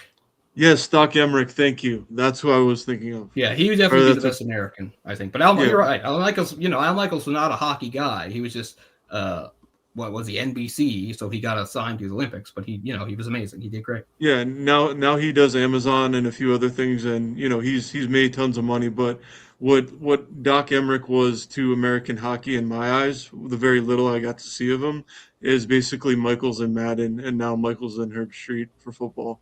But yeah. But it was good to see him on the documentary along with the other people who were on the team. And doing the color commentary with him for that fateful game was Ken Dryden, the Hall of Fame NHL goaltender. He has that line at the beginning. It's like where he talks about, it's one thing to be, lucky. It's another thing to be good. And he talks about how they're going to be on a journey of self-discovery. Ken Dryden was a very typical goalie. And like, if you don't know much about hockey, but you always thought, are goalies like different from the other guys? Yes, almost always. If there's like one guy on the team that's more quiet, reflective, actually reads fucking books, stuff like that, it's probably the goalie. And Ken Dryden's one of the best examples of that. He's a super cerebral guy. He actually he played for the best died. He died September 5th of last year. Oh man, that's so lame. Yeah, he was a senator and everything. He's super respected in Canada. But I was going to say, like, he played for one of arguably the greatest NHL team of all time, the Montreal Canadiens in the 70s, who at one point won 4 straight cups. He basically retired because he was bored of winning. Like, that's like he wasn't old. He retired basically pretty young because he'd done everything he did. He won 6 cups. He won the Conn Smythe, which is the playoff MVP. He won that before he won Rookie of the Year because he played in the playoffs before his rookie year started. Still the only person to ever do that, and probably will be the only person to do that. Won the Vezina 100 times, which is top goaltender. I mean, yeah. So I think it's kind of funny that like. Probably back at least in 1980, a lot of Americans watching that game who wouldn't have normally been into hockey would have had no fucking clue who he was, and he's like one of the greatest goaltenders of all time. He's also a really great example of goaltender being really cerebral and well-spoken and stuff. As opposed, I'm not saying like hockey players are all lunkheads. They're not. I just mean, goalies are usually the smart ones. It just sucks because I know Michaels will be watching, and I know they obviously probably still knew each other very, very well. And that he won't this is like probably the biggest game that he could watch, so that sucks. But yeah, Dryden's one of the guys that's been the most respected. Like some of these guys, the shine comes off them. I don't know, they get a DUI or something like that, or some nasty thing comes up, or they're sellouts like Gretzky. But Dryden just had integrity and respect right to the end. He was just one of those guys. I just want to point out that the greatest commentator of all time in any sport was not a hockey guy, but I would have paid money to hear him call a hockey game. And that man is Harry Carey. Oh, okay, I know who Harry Carey is. Because of Will Ferrell. Okay. And of course, Dan just left. I would love to hear Harry Carey call a hockey game. I'd love to hear that voice. He takes a shot. No. He has that weird voice. Not to mention the fact that he'd fuck up every name that he was trying to say. So, and he would be drunk off his ass doing it. So, yeah, I think it would be awesome to hear him do hockey. Quick shout out. My hometown is Sydney, Nova Scotia, and one of the all-time great play-by-play guys back in the old days was from my hometown. His name was Danny Gallivan, and he was like the voice of the original 6 era, really. And he was interesting because he like invented his own words for it.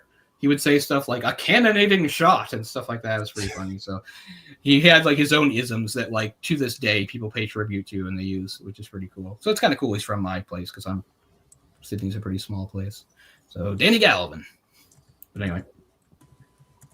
Dan, we're the only one before we move on to the next. Oh, wait, I want to say for Solomon Rocket, I just want to say one thing. I only have I haven't seen the movie in a long time, but my only problem with the Rocket is while it does such a great job of showing how much pressure this man was under, because he was really seen as like like a folk hero type status for like the Quebecois people, especially. Like he felt all this pressure to win, not just for his team, but for them and all this stuff. Is that, well, I know he felt that pressure. I know he also loved the game. The movie doesn't really show that. The movie makes it look like he just is being tortured the whole time. He looks so tired and so, you know, beaten down. Like even in his great moments where he's scoring goals, he looks like, and I get it, probably in real life he was, but I mean, the truth was he loved hockey. And I feel like the movie kind of skips over that. It makes it look like he played hockey because he had to, because everybody made him and he needed to. And I mean, I get it. Like the pressure definitely was real, but I feel like the movie does kind of miss that part, like where he did like the game. He loved it very much. His brother was an asshole, by the way. Well, long time also player, Henry. They called him the pocket rocket because he was smaller. Dan, you were the other person to mention that. He's won more Stanley Cups than any player. He won 10 Stanley Cups. The Rocket? Yeah. No, his brother. Yeah, I've seen it. Oh, it's a good movie. The next one, Cole, you have on your list. Try to get through these. And I was surprised when these will be quicker. These will be quicker. It has Megan Follows, Mari Chaikin, and if I'm pronouncing that wrong, and Rick Moranis. So I'm and this is Honey, I Shrunk the Goal. This is Hockey Night, which was it's a very short movie. It's a made-for-TV movie that came out in 1984. It's kind of amazing that Rick Moranis is in it because he was already kind of a star by then, you know? Yeah. It's interesting because Rick Moranis is known for like his goofy characters like in Honey, I Shrunk the Kids or Ghostbusters or Streets of Fire. But in this, he just plays an ordinary guy. He's the coach and he's just kind of an ordinary guy. But it's pretty cool he's in it. Maury Chaikin's one of those guys. He only lived to be 61, but he was like in his late 30s in this movie, and he looks so old. He's like this weird, outspoken play-by-play guy. But Megan Follows. Also in do people know who Megan Follows is? Yeah, he was. Mm-hmm. Do people know who Megan Follows is? I do. From Anne of Green Gables and right. So she shot this just before. To me, she's the definitive, and you know they've done a lot of Anne of Green Gables adaptations over the years. She was in the 1985 miniseries. To me, she's the definitive Anne Shirley. So she shot this sometime probably right before that because this is 84, which is funny because she looks older in this movie than she does in that. So I guess maybe the makeup and making her hair red made her look a bit younger. It's kind of weird. But anyway, this movie's not great or anything like that. It's like an 80 movie made for TV, super cheap movie. But I mean, I like it because, well, one, it's actually about a girl, which is pretty darn rare in hockey movies. She's a girl who has to join a boys' team and just tries to fit in. It's very after-school special. It's all kind of by the numbers, blah, blah, blah, nothing special. I also just like it because it's a good snapshot of, like, 80s small-town Canada, which, you know, is what I grew up in. Obviously, these characters are older than me. These are Gen X characters. But, you know, I still remember some of it. If you're a classic rock fan, if you ever saw the music video for the Rush song Subdivisions, that's kind of what this movie looks like. It's a set in Perry Sound, which is a small place in Ontario. It's actually, and as the movie reminds us, it is the hometown of the great Bobby Orr. But yeah, it's just kind of a by the numbers, really short, made for TV movie about a girl that moved from, I guess, Toronto to here and has a bunch of cliches. She has like a weird friend that's obsessed with Toronto, keeps talking about Queen Street, and then the boys team. And she, you know, one of the boys is like a hot shot and they kind of eventually start dating. And, you know, there's all this pressure on her and stuff. The one thing I'll say is, like, even though it's a Canadian movie, they do some weird mistakes. Like one, speaking of, like I said before about how in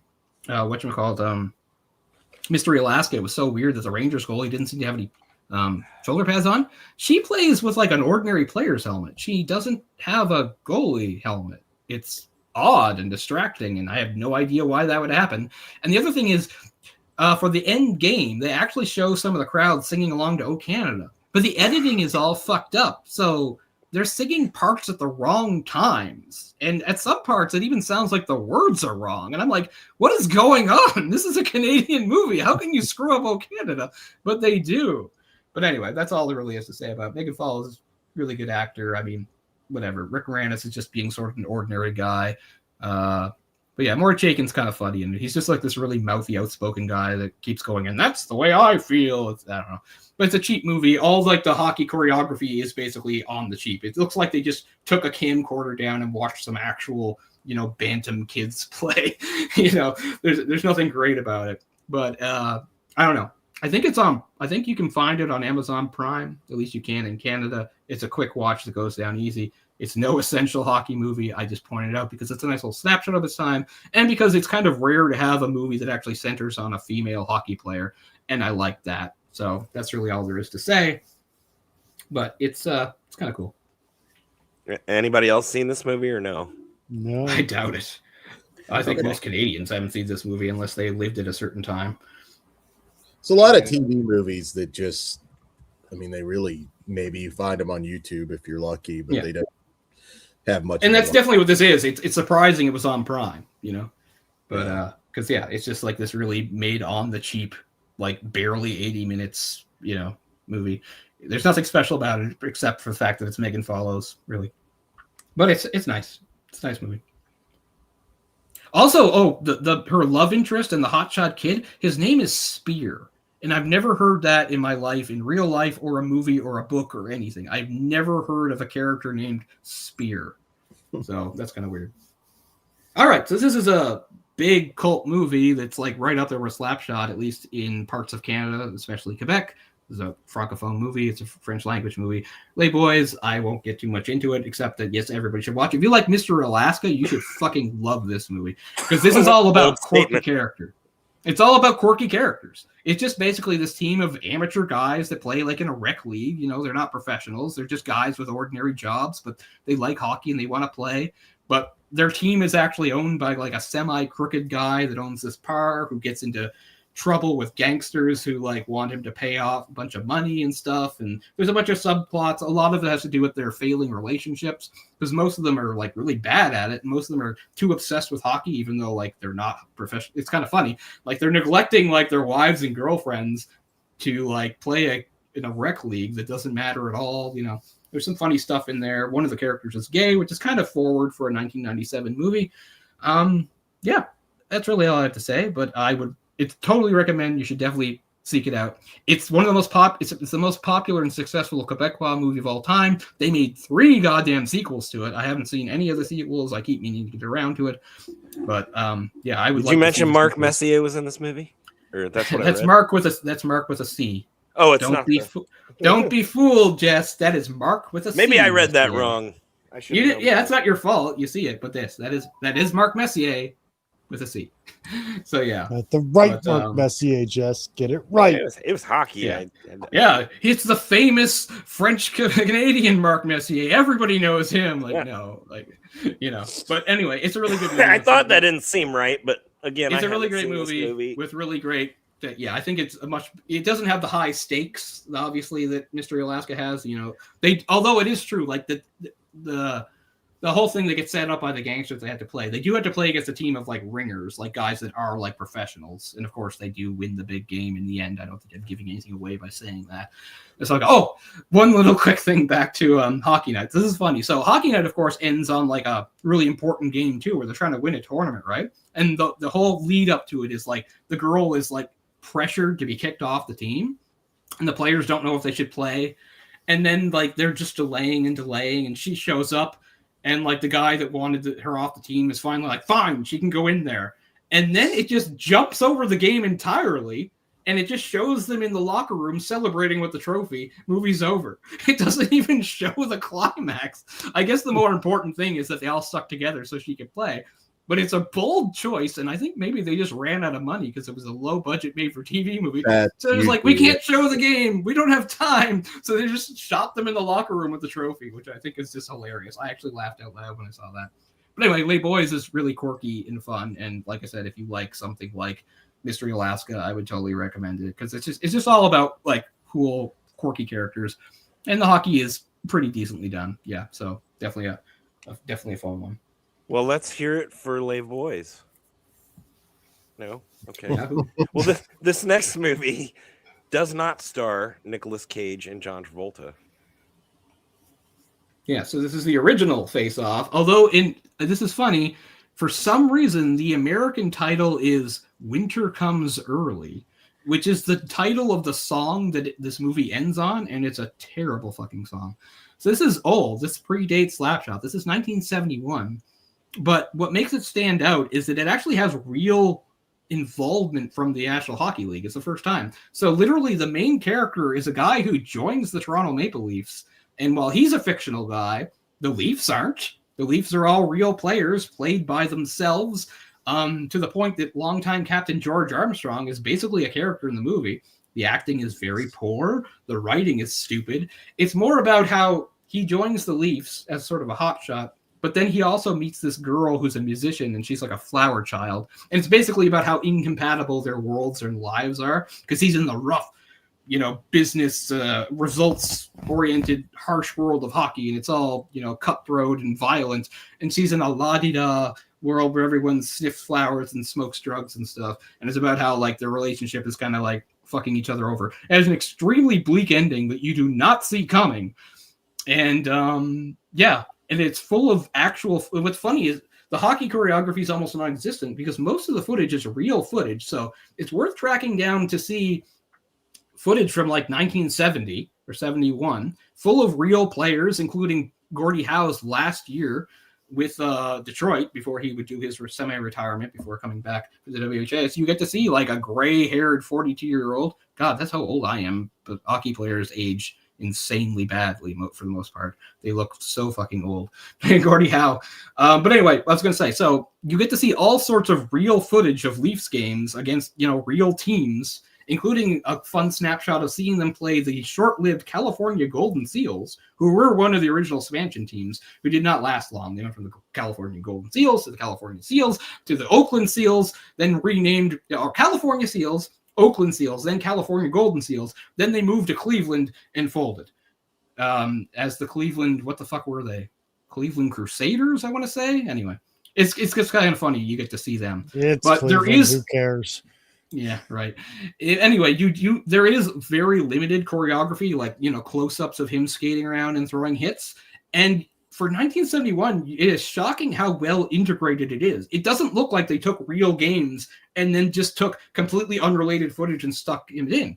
It looks good. And what's hilarious is he was number 18. The Leafs did have a real number 18 back then. So they just showed his footage of him scoring goals. And the angle's far enough away that you don't really see his face, so it looks good enough. So it's kind of funny. Anyway, the movie is cheap, and I actually own it. Face Off, baby. And what's funny is it's restored as much as they could, but it's still even if you own this Blu-ray, parts of it are scratchy and messed up. I don't think the print was taken very well care of. This was not going to be someone was going to be we have to, preserve this for posterity, because it's a very melodramatic, not well done movie. But it's notable because it's 1971, so it's a nice snapshot of hockey almost just coming off the tail end of the original Six era. Players aren't wearing helmets. There's no names on the backs of their jerseys. There's not very much glass in the arena. There's certainly no ads on the board. So it's a nice snapshot of that. The central love story is weird, not what you're expecting, and has a crazy ending, but it's still worth watching once, I would say. So yeah, this is kind of, as far as I'm considered, the original hockey movie. It's not nearly as good or slick as something like Slapshot, but it's cool. And it is neat that it does have all that involvement from a real NHL. Oh, and one more thing I'll say about it is, hold on a second, I have to make sure I get names right. It might be on here if I could read anything. Fuck, hold on a second. John Vernon. Do you know that name, John Vernon? Somebody might. I've lost everybody. Dan might know. Okay, so John Vernon is a pretty well-known character actor that you guys have all seen over the years. He has sort of a deep, booming voice that made him be cast as villains, most notably in my favorite comedy of all time, Animal House. He's Dean Wormer. Remember him? The mean Dean that hated Animal House? That's him. And he's the coach. So while the players are real, the coach is fictional. And his scenes are probably the best in the movie because he's one of the only people in the movie that can actually act, for one thing. But also because he's just a really cool presence. I've always enjoyed him in movies.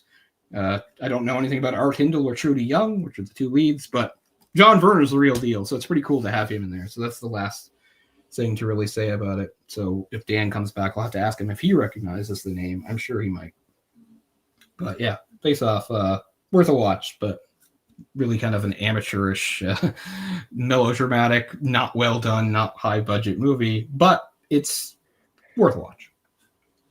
I had to look it up, but yeah, I pretty much know who you're talking about now. John Verner, yeah.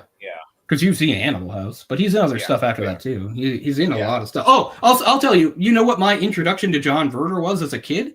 He's the voice of Rupert Thorne, the crime boss in Batman the Animated Series. None of them were able to get John Vernon? No. Wow. I had to look it up, Dan. But then I'm saying if you missed, he was for sure. The players were the actual players, but it's a fictional coach. He plays the coach, and his scenes are easily the best in the movie. And he's so fucking ruthless and cruel. He basically causes a tragedy and gets away with it. It's crazy. But he's one of the only people in the movie that can actually act, because a lot of them are just amateurs or actual hockey players saying stupid lines. There's a great part where she dances with Canadian hero and Leaf Paul Henderson. I mean, the guy's girlfriend. He dances with Paul. And then Paul Henderson says something like, or Henderson, he's the one who scored the winning goal in the Summit Series, who goes, "Wow, you're a real swinger," or something like that. It's so fucking lame. But anyway, not a great movie by any stretch, but definitely worth watching. All right, so Paul Henderson is the real life hero of this. So this is a mini series, not a movie. Oh my God, somebody knows what this is, right? Sorry, man. Okay. I've seen it, heard it. I don't even have Okay. I'm not even. I'm talking about. Okay, so this is like Miracle before Miracle. So I'll do this as quickly as I can because I don't want to bore everybody. But way before, so in 1972, way before the Miracle on Ice happened, same thing with the Soviets. You know, they were the international people that won everything because Canada couldn't send their best players. Blah blah blah. So they put together in the summer of '72. The idea to have this Summit Series, an exhibition of 8, I don't know why, but 8 games between a team of NHL All-Stars versus the Soviet team. 4 games will be played in Canada, and 4 games will be played over in Russia. Just a friendly thing, and finally, an introduction, because it'd be the first time these players would ever see each other, or the world would see them, right? We always heard about the Soviets and how they won gold medals, but we didn't get to see any of it, or anything like that. So it's kind of the classic thing what you think. Everybody in Canada was like, we are going to fuck them up. We're going to win 8-0 in this series. We're going to embarrass these goddamn amateurs because we don't know anything about them and we're overconfident. Hockey's the one thing we're great at, and we have all the stars in the NHL. The NHL is 99.9% Canadian at this point, right? There might be a couple of Americans, no Europeans. So we're just going to run these guys over. But there's a few things that you need to understand. One is, again, the Soviets were professionals in everything but name. They certainly weren't actual amateurs. They trained 11 months of the year together. They were a real team. So unlike the NHLers, who were just picked from various teams and stuck together, this was a real team that practiced every single day together. The other thing was the Soviets were way ahead of the West when it came to things like training. Do you know what NHLers did in the off-season back then?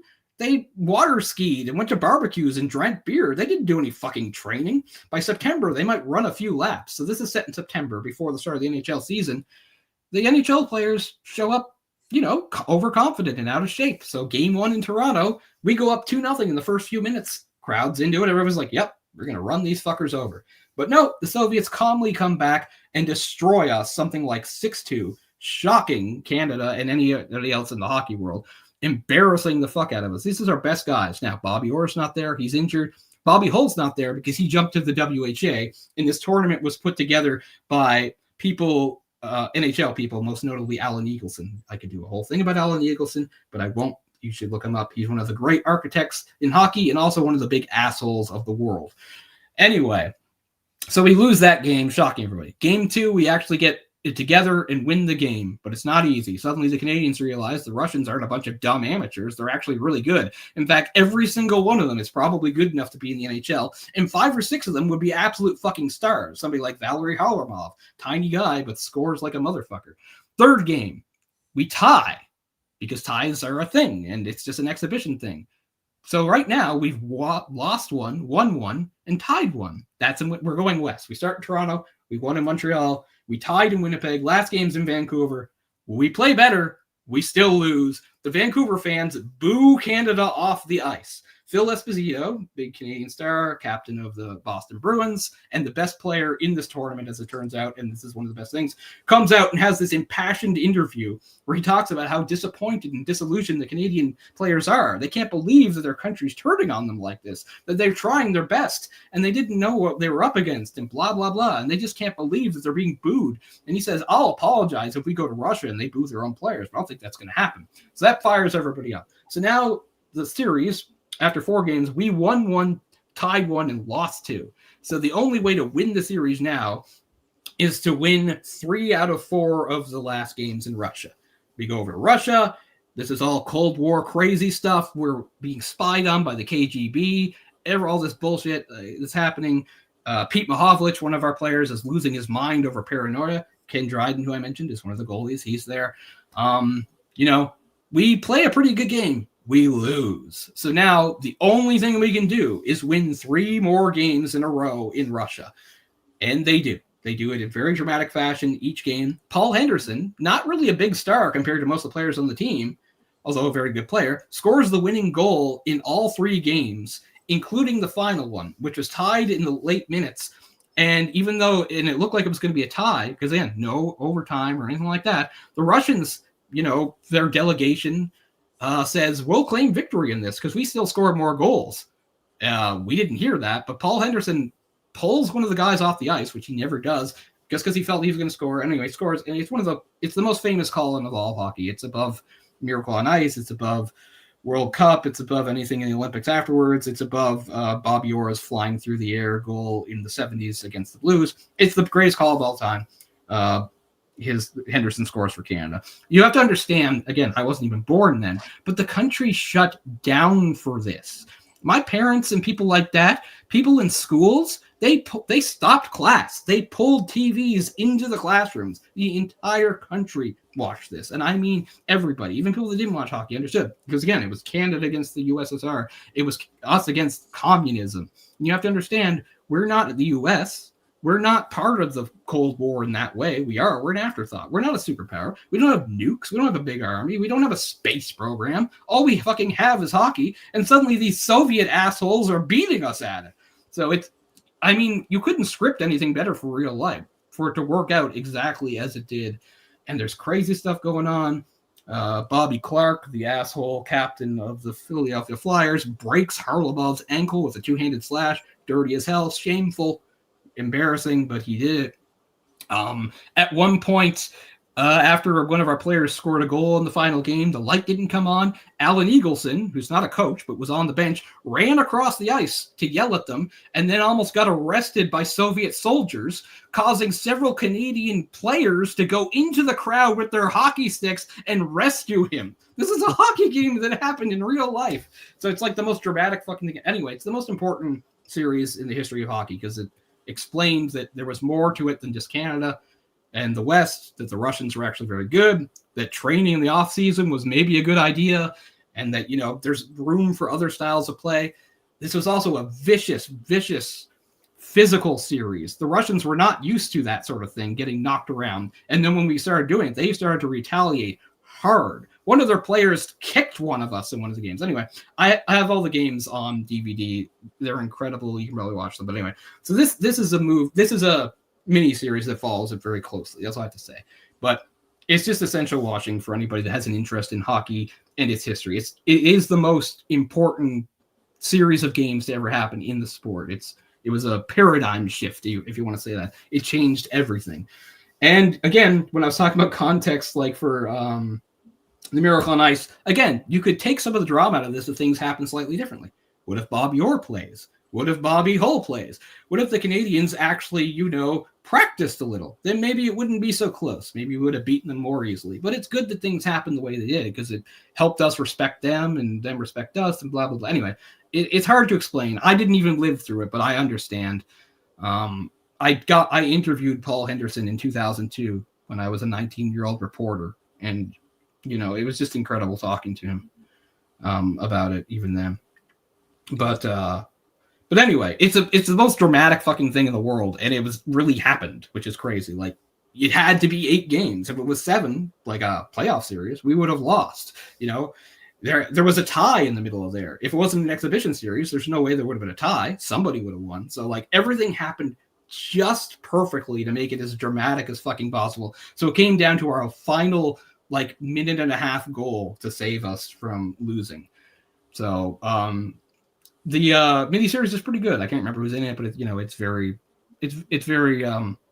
close to it and recreates the hockey pretty well. And some of it's pretty funny too, like watching Pete Mahovlich lose his mind to paranoia. At one point, they're in the hotel in Moscow, and he's searching the room because he's convinced it's bugged. And they lift up the carpet, and they find like something bolted onto the top of the floor.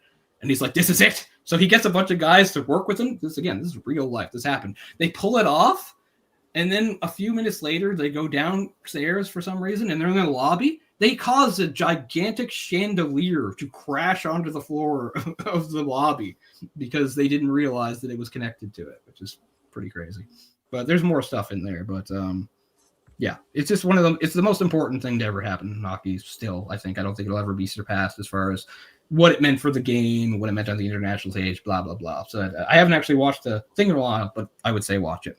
And if you can watch the games, or at least watch the last 3 games. The last 3 games are incredible. But it is amazing to see how good the Soviets were because nobody was expecting it. Again, the NHL was the best players in the world. The best players are Canadian. Yeah, these Soviets won a lot, but they're just beating up on Czechs and Swedes and Poland. Who gives a shit, Nobody expected them to be any good, and they were fucking great. So, yeah, I just can't stress. It's the most dramatic thing in sports I've ever heard of. And it's just monumental and just part of our national identity, even to somebody like me who didn't live through it. So I would definitely recommend watching it. I can't remember how many episodes it is, maybe 6, but it's pretty funny too, because they do show some of the Soviet side of it too, which is kind of nice to see. But anyway, so that's Cheating. It's not a movie. It's a miniseries, but definitely worth checking out, especially if you're interested in the history of the game. Okay. Well, if you hadn't noticed, Cole is Canadian.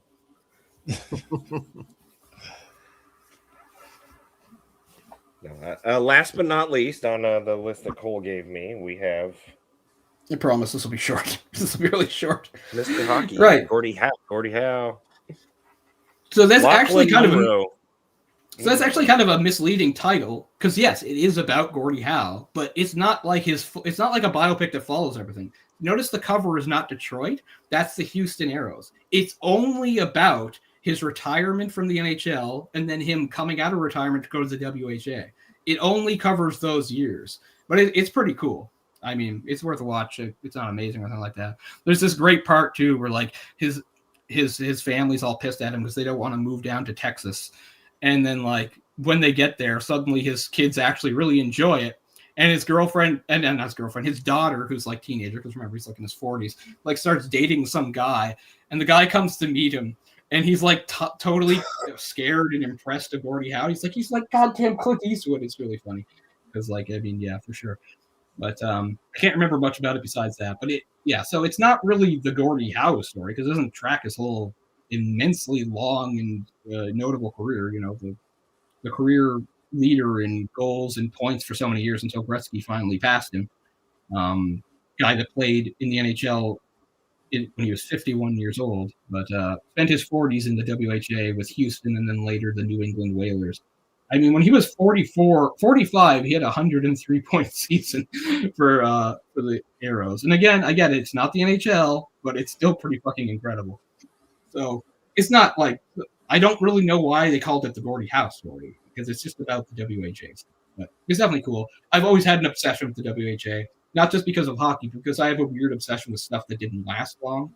Like if there's a band that like their lead singer was different for like one album, then I'm like obsessed with that album. It's that kind of thing. Or like when Ben Reilly was Spider-Man, stuff like that. So stuff that didn't last. Usually people say it didn't last because it wasn't any good, but I'm like, but it's interesting. The WHA was definitely an important thing, and it probably talks a little bit about that. Yeah. It probably even maybe has Gretzky at the end there, since Gretzky did play his first pro season as a 17-year-old in the WHA, which is pretty cool. But I don't remember much about the movie, but it's well done, it's fun, and it is interesting that it focuses on that part of Gordie Howe. It just assumes you know everything he did with Detroit beforehand. It's like, there he is, all-time leading scorer, Gordie Howe, won a bunch of cups, won a bunch of scoring titles, and now he's going to retire. Oh, now he's in his 40s. He's going to come out of retirement to play in the rival league, pissing off people like Alan Eagleson to no end, and play with his sons. He still remains, as far as I know, the only player in history to play in a professional team with his sons. One of his sons, Mark, actually turned out to be a great player too. I don't know if he's a Hall of Famer, but pretty close. Marty, not so much, but Mark was great defenseman in the 80s for Philadelphia, mostly, and later Detroit. Cool. Yeah, I can't remember much about the movie, but Gordie Howe's awesome, so watch it. I'm sorry. You said something. Did you say that he's the only one to play professional sport with his sons? I said professional hockey. I wouldn't say sport because I don't know. Is there somebody in another sport that played on a team with their sons? Ken Griffey Jr., Ken Griffey Sr. Oh, and they actually went back-to-back, hit back-to-back home runs in a game. I probably knew that at some point because I do know who they are. I'm not completely stupid when it comes to baseball. I know who those guys are. I guess I just didn't realize they played on the same team. That's pretty awesome. But yeah, Seattle. Pretty cool. All right. Jess, you still with us? Mr. Hockey. Barely. As he's called. Well, I think we made it to the end. He's having hostess over OD right now. Right. So again, those picks were picks because I thought they were ones you guys wouldn't have. They're not like I think they're the best hockey movies ever or anything like that. I just wanted to point out some ones that other people wouldn't know because I knew stuff like Miracle and Flapshot and the Mighty Ducks are all obviously going to come up. I need to watch Goons again. I need to watch Youngblood again, because I forget a lot of it. Youngblood's good. I seen somebody Acres of Movies said something about the Tooth Fairy. I don't know that I actually think of that. It's hard to call it a hockey movie, right? It's like the character. Yeah, I get it. The character was a hockey player, but then he does something else. That it kind of be like saying like Happy Gilmore is a hockey movie. Yeah, because you have a failed hockey player who becomes a golfer. Like, okay, yeah, I guess. Yeah, same person says, does The Cutting Edge count? I don't count that as a hockey movie either. There's hockey at the beginning of it, but it's an ice skating movie. Same thing with Ice Castles. Because like Ice Castles is almost the same thing. It's like an ice skating movie, but her boyfriend's a hockey player or something. But it's more about her, the figure skater, than the hockey player. Ice Castles is a cool movie, though. I'd recommend it. But not really for hockey things. I was going to say, there's a pretty good movie called Breakfast with Scott. That's just a drama, but one of the guys in it is a former hockey player. And again, it's a little different because he was like a former NHLer who was closeted at the time, but now he's retired. He's like, I think he's out, and he's living with his boyfriend, and they wind up they don't adopt a kid. They just wind up with some kid, and the kid, I don't think the kid's necessarily gay. The kid's just going through stuff, trying to figure out stuff and gender dysmorphia and stuff like that. And it's kind of bringing up some of the old sort of, not homophobia because he's gay, but some of the self-hating homophobia, gay stuff he had as a hockey player. So it's about that. Like there's no hockey in it. It's just understood like the main character was a hockey player. And it's mostly sort of about, identity and coming to accept yourself and blah, blah, blah. It's a good movie, but I wouldn't call it a hockey movie per se. There's a movie called Score, the hockey musical, which is interesting. It's interesting. There's a movie about a Sikh hockey player that winds up on Sikh, from India. And they're like a team that wears turbans that I saw a million years ago. That has some notable people in it that I can't remember, but it's sort of like the thing, like he's part of a minority that doesn't usually play hockey. He has parents that disapprove of it, that kind of thing. It's not bad. I can't remember what it's called. Acres of Movies, the best goaltender in Minnesota would be anytime. Gilles Meloche. It would be, in the 90s, it'd be Mike Richter anytime the Rangers went to play the North Stars. And, I was going to say, that's cheating. And now it would, in the 2000s, in the Nicholas Backstrom? it'd be Henrik Lundqvist anytime the Rangers went to play. Yeah. And now it'd be Igor Shesterkin anytime the Rangers come to play the Wild. So Minnesota's got pretty good goalie depth now because they got Gustafsson, starter for Sweden. But I'm biased because I'm a Rangers fan. So it's whoever's between the pipes for the Rangers when they play in Minnesota. But also another Swede, he didn't play, but he was there as I can't remember his name, but anyway, I'll come back to it. And even weirder, he's not even really a prospect. They didn't draft him, but he is part of their system now, is the undrafted 24-year-old Slovakian playing in the AHL who just stole the show, getting Slovakia into the bronze medal game. They didn't win, but nobody expected them to get that far. And the main reason was him. I can't remember his name, Hlavich, something like that. But he's also Minnesota property, so that's kind of interesting. I think they have that. Wahlquist, by the way, is the young Swedish prospect. So suddenly Minnesota is just as an embarrassment of riches for goaltender. We'll see what they do with that. But historically, my favorite was the 2003 Minnesota Wild team. They made a run to the conference final using the two-goalie system, which has not happened very much, especially not in playoffs, of Manny Fernandez and Dwayne Rollison. I loved that team. They were just all journeymen because they were all just guys that were picked up in the expansion draft a couple years earlier, spare parts from other teams. Their only star was also Slovakian, 18-year-old Marian Gaborik. So, only 18. But they played really well, and I really liked them. Pascal Dupuis was on that team, and he's one of the players that plays somebody in the Rocket movie. So there you go. Yes, it was the Rangers versus the Canucks in '94. I do think that's the best final that I've ever seen anyway. I was cheering for the Canucks, not because I disliked the Rangers, but because the Canucks had knocked the Leafs out because the Leafs were in the conference finals. The Canucks beat them. The Leafs made the conference finals 2 years in a row. 93, Gretzky and Kings knocked them out and lost to Montreal. 94, Vancouver knocked them out and lost to New York. So I was just hoping for Vancouver because I wanted the team to beat us to win. It wasn't anything against the Rangers. But anyway, Rangers won. Just to add on to that, I hate the Devils. I really fucking hate the Devils. Fuck New Jersey and the fucking New Jersey Devils. I used to hate them. I'm indifferent to them now, but I hated them back when they won a lot. I hate Scott Stevens. I appreciate burning fiery passion. But oh my god, I hated him in the 90s. Yeah.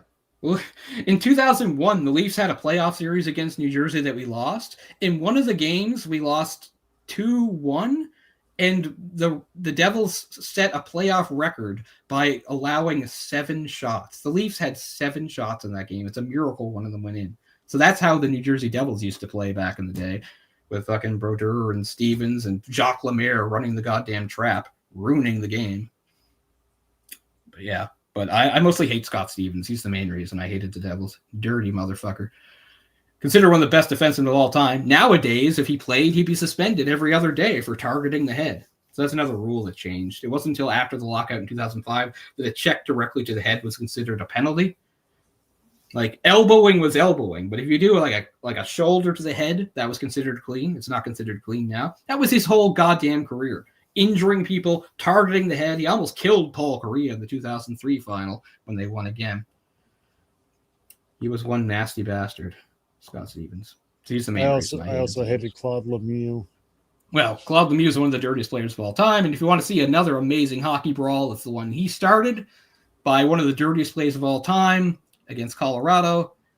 When he played for Colorado. He was a Devil, but then later he's Colorado. When he played for Colorado, he's the one that kicked off the infamous Colorado-Detroit rivalry with that brawl. One of the cool things about watching that on TV is, like, if you were in the rink, you can kind of see everything happening. But if you're on TV, you can only see what the camera zooms in on. So after all hell breaks loose, after Lemieux buries Draper into the boards with the dirtiest hit of all time, I mean, God, it's the worst thing I've ever seen. It still is. It's the worst I've ever seen. It ruined Draper's face. I don't even know how he's alive. But anyway, the brawl that happened, remember, did eventually involve the goalies fighting, Mike Vernon versus Patrick Waugh. But what's funny is you don't see that on TV. I watched this live in 1996. I didn't watch nearly as much hockey then as I do now. So it's just blind luck that I watched this game because I wasn't super hardcore back then. I'm watching the fights and stuff along the boards. It's all at center ice is where this happened. The hit happened between the benches at center ice. Fights are breaking out and stuff like that. All this, what's funny is if you're watching on TV, you only see that bit. And there's a part where Brendan Shanahan for Detroit is about to jump into something. And I guess, again, if you're in the rink, you would see it. But on TV, out of nowhere, Patrick Waugh just comes flying into frame and smashes into Brendan Shanahan. It is incredible. They collide in midair and both fall down. Like, again, you can YouTube this shit. It's incredible. One of the best things ever. And then eventually, because goalies really aren't supposed to fight other people, Vernon fights Waugh. But Waugh just comes flying out of the net. And we don't see it on TV. We have no idea he's coming. He just appears. It's crazy. But yeah, Claude Lemieux was a dirty bastard, and that was easily the worst thing he ever did. I still say the dirtiest player of all time is Dale Hunter, but Lemieux's up there. All right. Jess, I think we have sufficiently covered hockey movies and pretty much anything hockey right now. I can't believe I still have a voice. So thank you for indulging me and having me on, because you knew I'd do this. Thank you for coming on. Dan, thank you for coming on. Jess, did you die on me? Jess, we got to finish this off. I don't know as much about hockey movies, but it was good. I've got a list now for some stuff that I have not seen, so it's always cool. But yes, I liked a lot of those Canucks. Bure, Linden, Ron. I really like Ronning because he was a smaller guy. Ronning was cool. I asked about him. Where my hometown, Sydney, there was a family called the Josephs, and they lived right across the street from my grandparents, actually. And they were sort of the hockey family. And the best of them, his name was Fabian. Fabian never made the NHL, but he did play in all sorts of minor leagues, including for us in Cape Breton. And eventually he went to Europe after being drafted by the Edmonton Oilers, but they had no intention of playing him. Or did they draft him? Toronto might have drafted him. Anyway, he wound up in the Edmonton system, which is why he got to be a Cape Breton Oiler, which was the farm team that existed back then that we watched. But he was a great player, small, but great. And my point is, he played, because this was before the NHL joined, he was actually on Team Canada at the 92 and 94 Olympics. In fact, he was the captain of the 94 Olympic team that lost the gold medal game in a shootout to Sweden on the famous Peter Forsberg goal. But anyway, back in the 80s when he played on the Canadian national team, then very young Cliff Ronning played there too. So I asked Fabian what Cliff Ronning was like, because he was really cool and just racked up points like crazy. But yes, Cliff Ronning was also on the 2002-2003 Minnesota Wild team that I mentioned for that run. So I always like Cliff Ronning. Sorry, I saw somebody mention it. So to bring it up. Okay, but yeah, the Josephs ran a hockey camp that I went to for a few years when I was young. They were great guys. Fabian was one of them, but he had several older brothers. He was the best, though. He was the one that went pro. I think Jess fell asleep. No. I guess we can just send me a message that says close out the show. So all right. I guess everybody will say goodbye and then sit here and hope that Jess is actually remembers I can't end it. And if not, you got a 12-hour stream. Yeah. I guess everybody leaves and all right. Stay tuned for bonus content. Have a good night. Thanks, guys. It's a lot of fun. Later, guys.